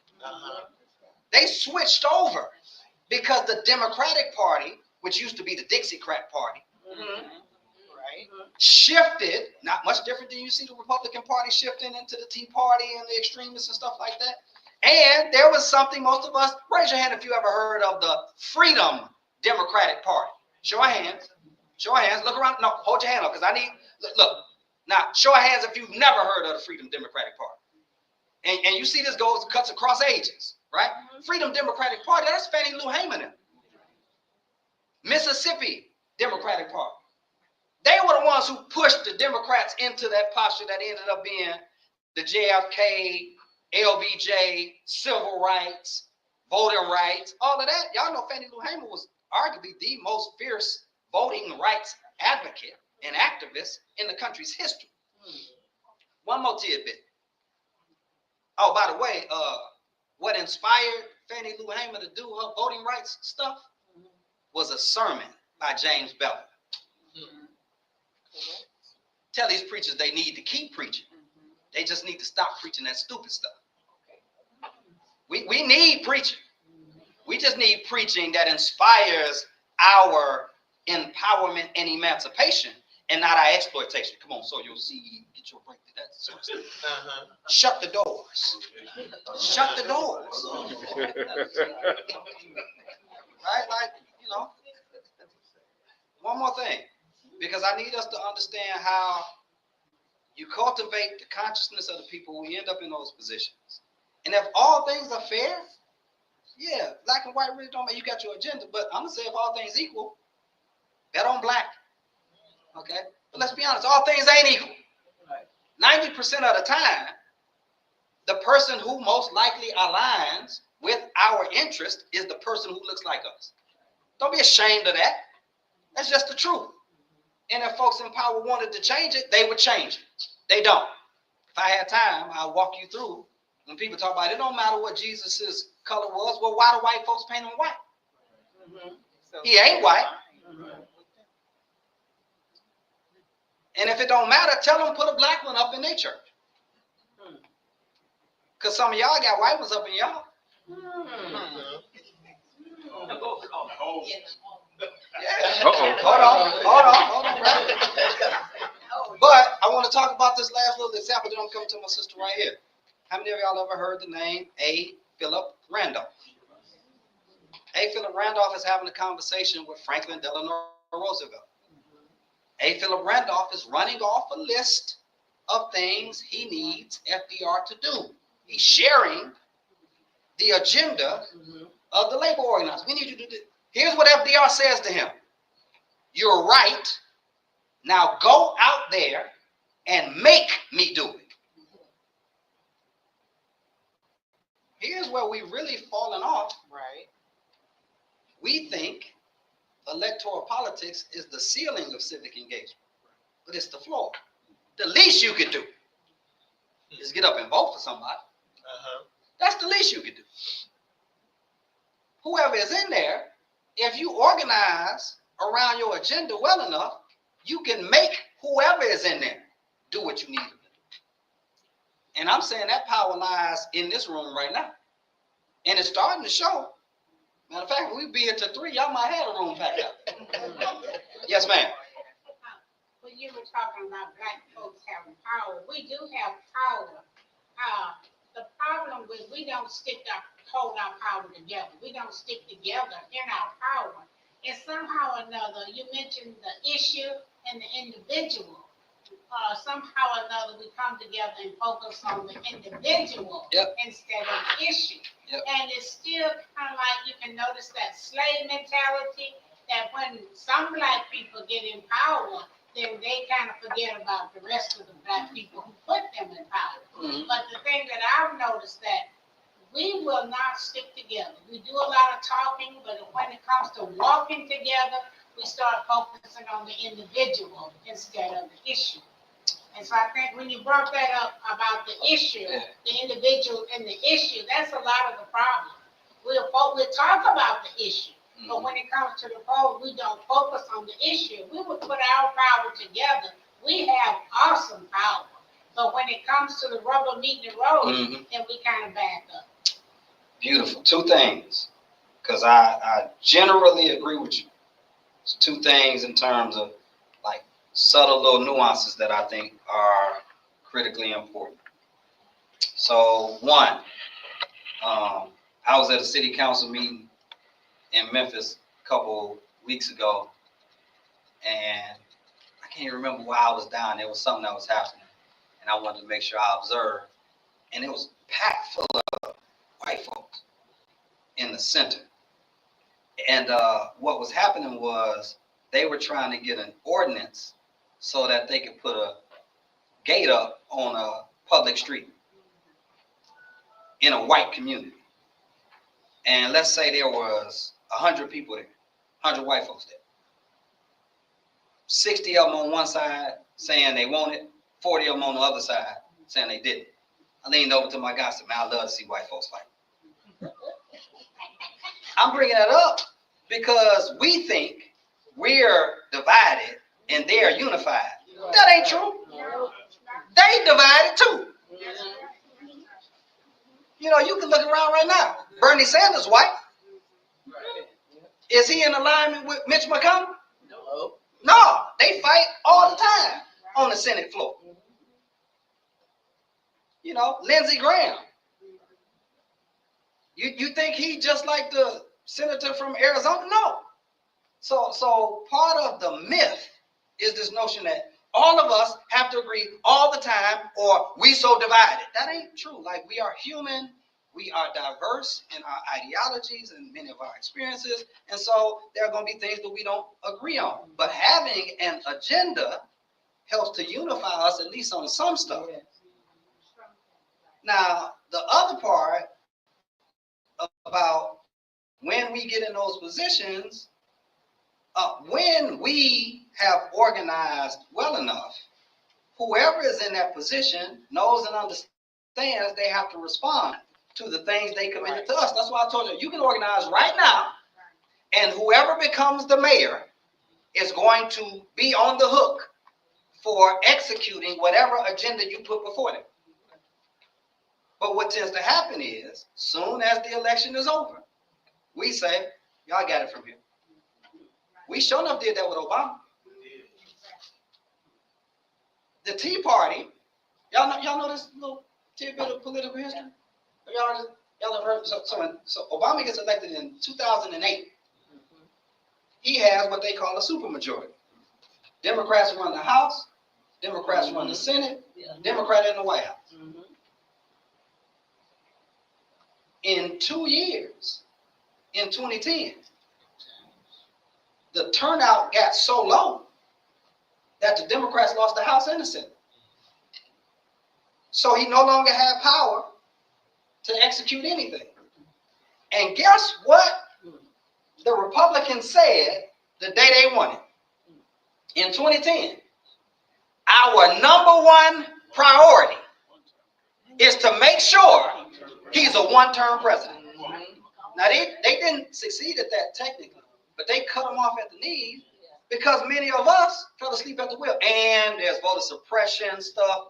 I could spend a whole nother hour on some of those things. This was my sister said something earlier that made me think about this. She said her one word that describes the black church or the black community is misinformed.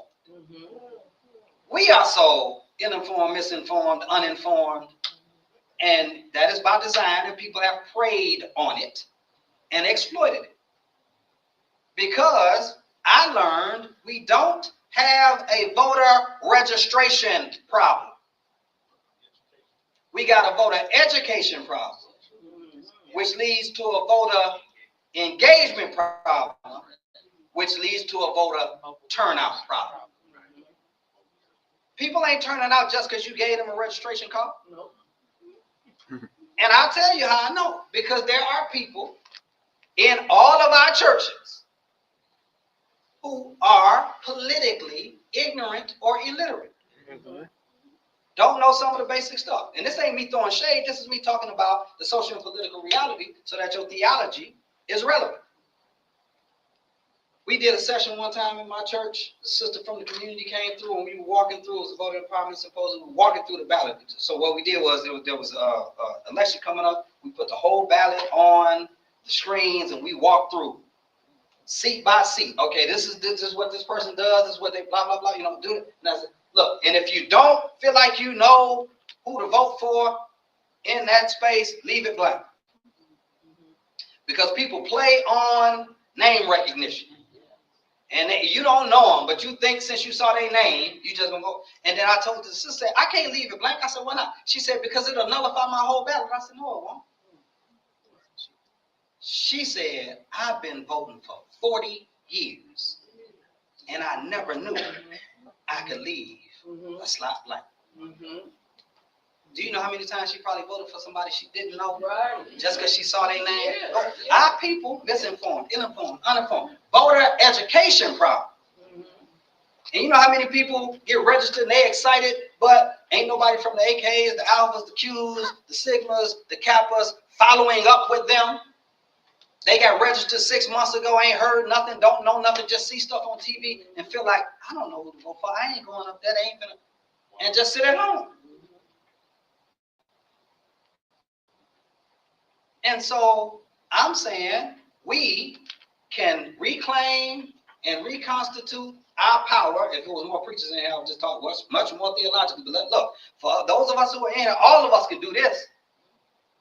We can reclaim and reconstitute our power if we focus on educating ourselves on issues that are important to us, organizing an agenda around those issues, and holding whoever wants your vote accountable. Say, hey, you want my vote, what you gonna do about this? Where you gonna send this money? When you gonna pave this street? When you gonna reopen this school? When they gonna get new textbooks?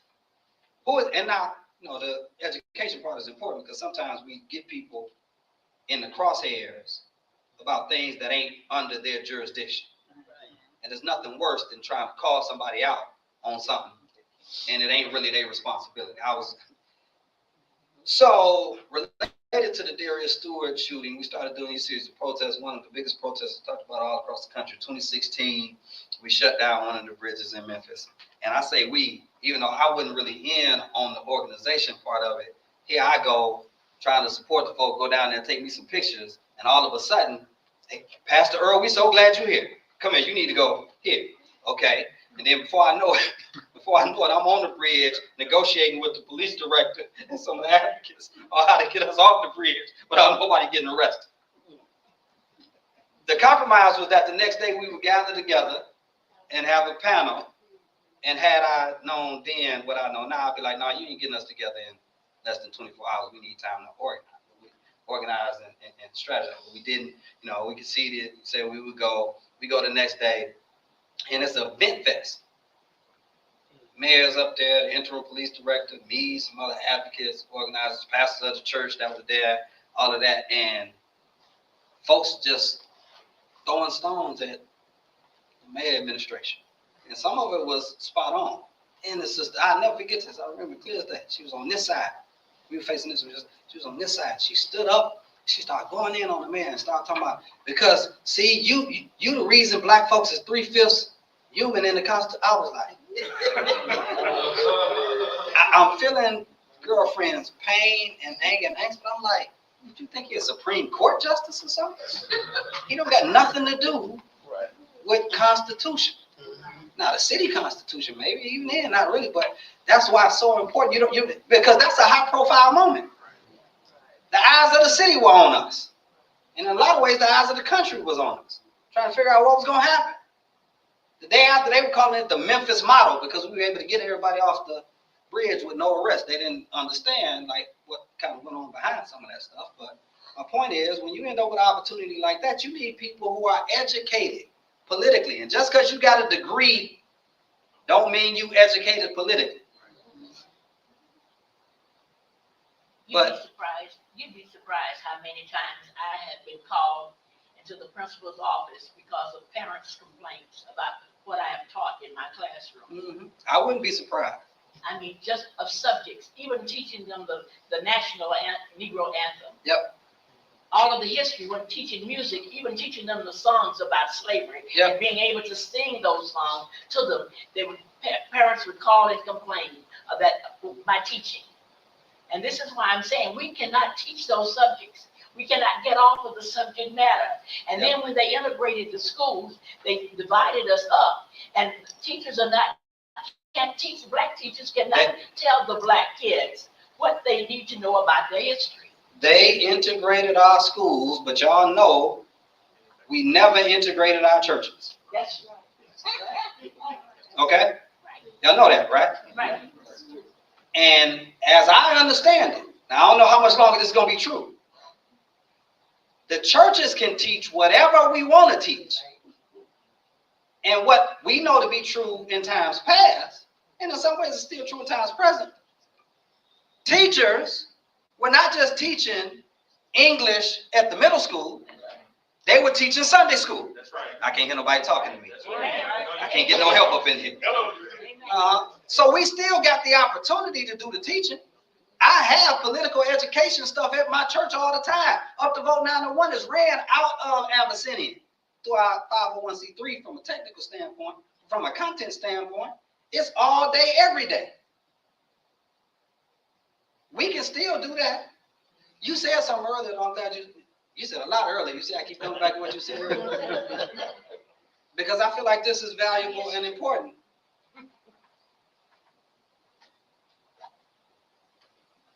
You said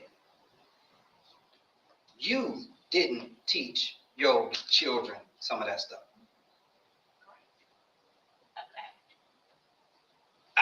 2008. I was at the National Civil Rights Museum. I was in my last year of seminary. Pastor P, we were in a joint class, and I'm wrapping up now. Y'all should have told me a minute ago. I'm wrapping up. Witness. Okay. I was it was a joint class.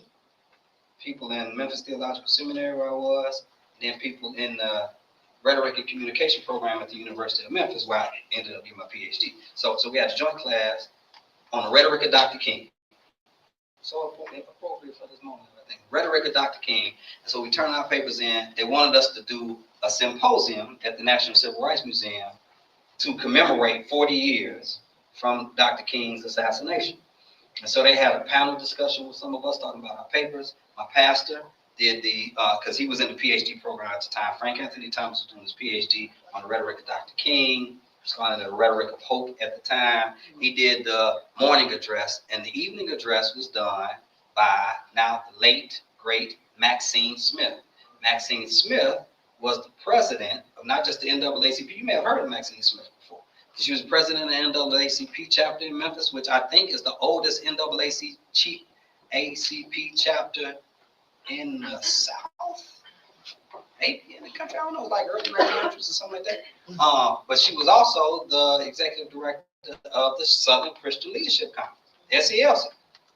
So she was giving the evening address, and then during the Q&A, this white guy got up, true to white guy form, right? Kind of smug, and was just talking about, raised this question like, how come Dr. King's dream hasn't come to fruition any more than it has 40 years after his assassination?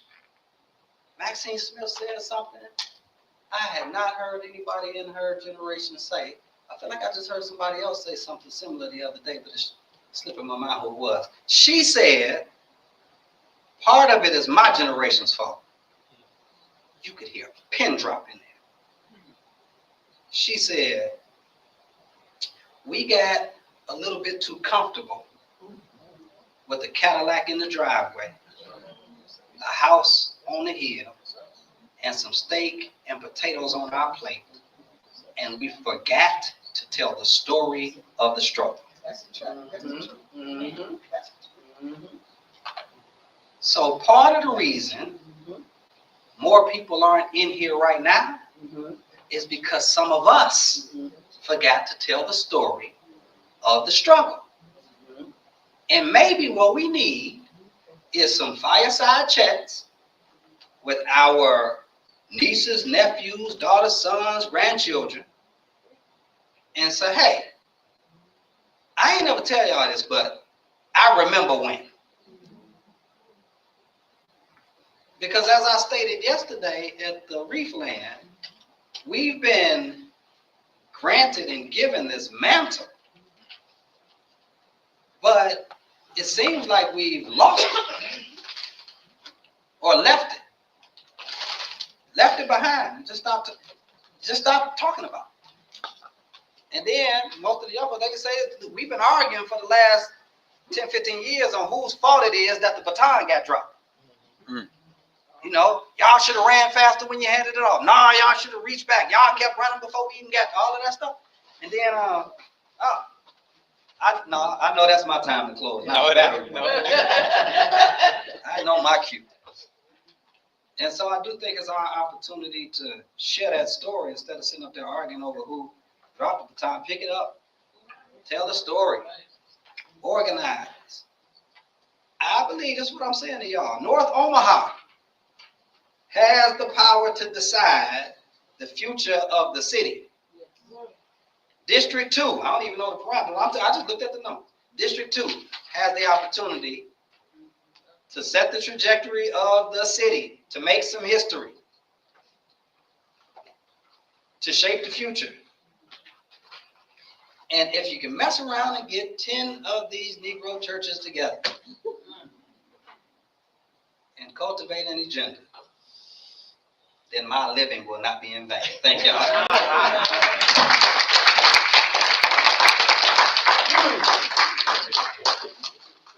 Excuse me, Man. can I just say one thing Sure. about the struggle, when you talked about that? What about when you do talk about the struggle with other people, when you do talk about the struggle, and they say, I don't want to hear that, that's been a long time ago, don't nobody want to listen. Don't nobody want to listen to the struggle, that's been y'all time. Y'all, we live in this way, and this is the way we live, how do you work with that? I wrote something a couple years ago. Thank you. It's called For Millennials and Gen Xers who considered voting when fatalism wasn't enough. And I talked about the apathy. And one of the things I said is a good strategy to deal with voter apathy is hear them out. Instead of just lecturing them on, your ancestors died for that, all of that is true. If you start with that, You lost. then they're going to set up a wall against you. Mm-hmm. But if you ask them, what's wrong in this community? What's wrong in this? What do you see? I think I'm going to preach something tomorrow called, Do You See Anything? What do you see? Hmm. And then they start talking about what they see. Mhm. I wish them sisters had enough. You could ask them, right? Then I think if you listen to them deep enough, it opens the door of opportunity to share the story of the struggle. So it's about strategy. That's part of it. And also too, some of y'all have sat folks down and told them stuff they didn't want to hear before. I told you it's time for me to sit down, man. Vice Okay, you got to get enough better. Okay. I've been talking all day, but I want to make a comment. It is so important. You said a lot of kids will say, a lot of people say, I don't want to hear about that. That was a long time ago. And I've had, maybe some of my children might have said that. And I think that's the missing point. Being 89, I keep saying, I lie and say I'm 90. I'm not 90 yet. I'll be 90. But anyway, my kids did not know the things that I have done since they've been born. My babies don't even know that I had a husband. Sometimes I have 4 children. They don't know how they got that. My husband has been dead 44 years, so my grandchildren don't even know that I've had a husband or a boyfriend. They always ask about those kinds of things. But my daughter, my youngest daughter, who is about 57 years old, came to Metro Community College to visit me. And on my walls, they had in my office all these plaques that I have received since 1968 that I've been here, that my kids did not even know that I was receiving. And many of you know, Lorena, all of you know, that I've done a lot of things in Omaha Public Schools and for the community of Omaha. Because when I came to Omaha, Omaha was a cow pen. And it's grown to a big metropolis now. And I worked for the United Way in making those $1 million presentations that I made to bring about money to build Omaha, period. We've come from, when I moved here, we couldn't come any further than 72nd Street. We went to two rivers was out there where my girls went to go for picnics and what have you. But when my daughter came and saw those plaques, she said, Mama, I didn't know you did all of that. We don't tell our stories. People don't realize that even in Omaha Public School, I left the school system in 1990 to start an alternative school because Omaha was putting the kids out on the streets. They had no alternative school. And I started an alternative school at the Wesley House, a stay-in-school program. And you probably have heard about it, but I never say anything like this. That story needs to be told. People don't know what you do. We don't tell our story. And you said, Pastor, that we have the power. We have the power, but you got to exploit it. We don't do it. These are things that just come natural to us. So when you find a kid that will say, I don't want to hear about it, maybe you just need to just talk about what is going on and what the experiences that you've had. Right. But we need to tell that story. Oh, yeah. I don't know if that makes We sense. can, but- It made plenty sense. I don't know if it's on. We can definitely be here all day talking, and this is what we envision. I must be on the wrong channel. We can envision where we go from here, because we know the problems in North Omaha.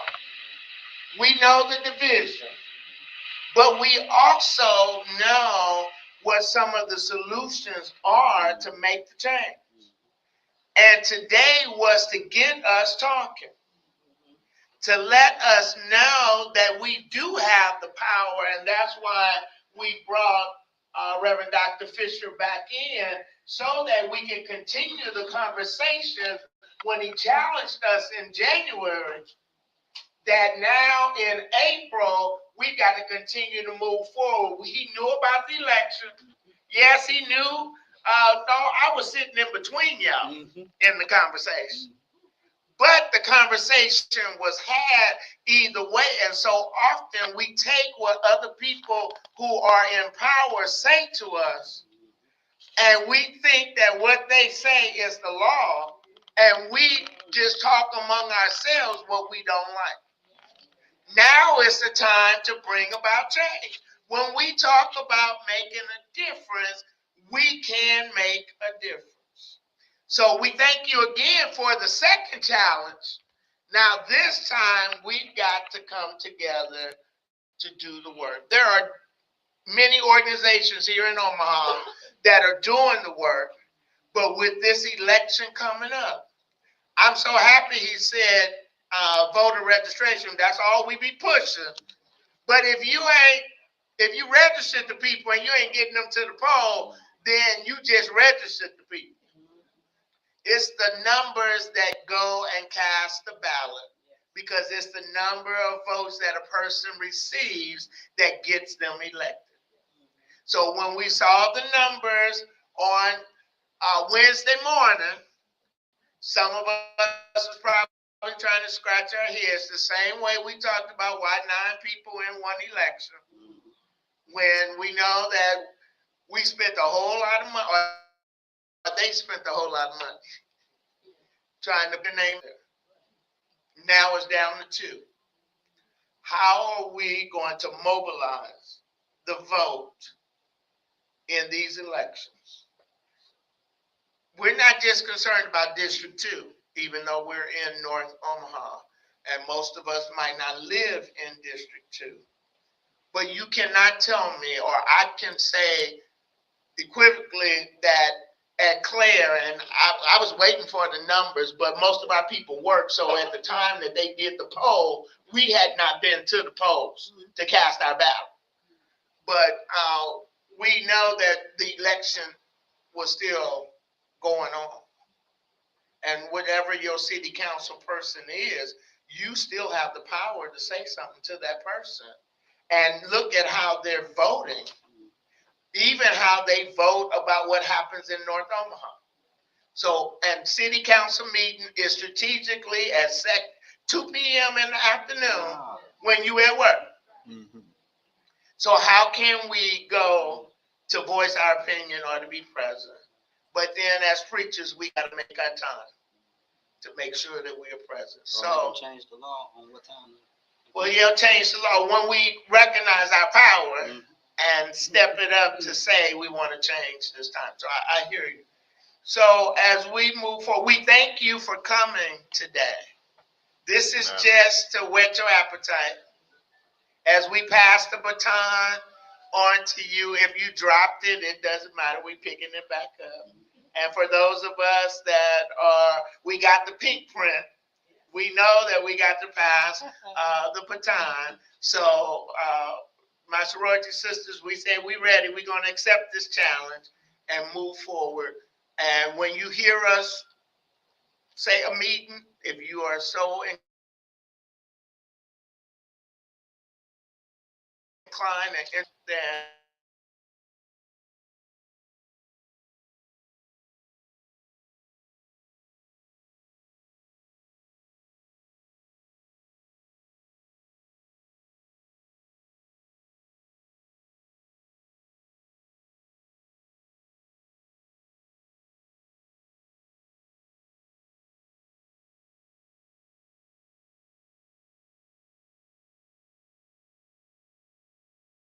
that you came, because we needed so that we could hear what was, but then also you challenged us to move forward. Those of you that are online, I thank you. Those of you that got the text message and was asked to come and to share, thank you for receiving and for coming and for sharing. That as we move forward, we can make a difference. Because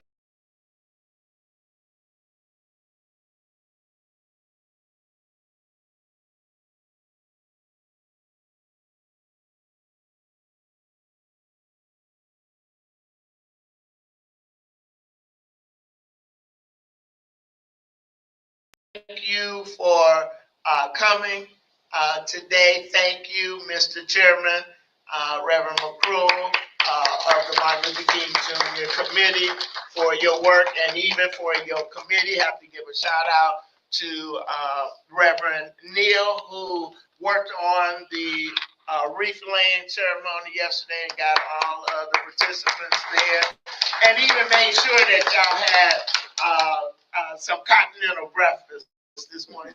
So thank you, Reverend Neal.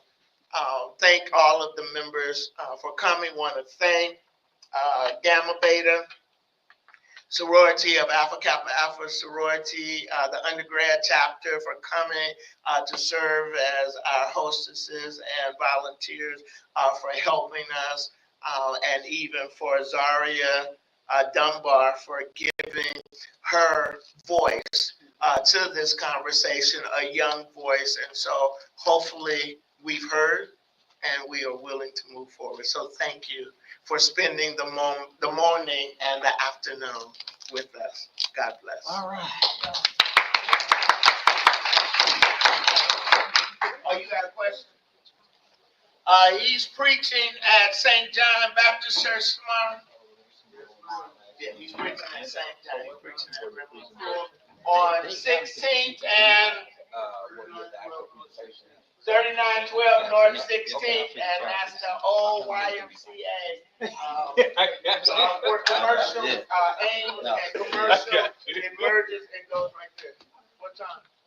What time is worship? 10:30? 10:30 a.m. Yeah, so thank y'all. I got a birthday party now. Okay.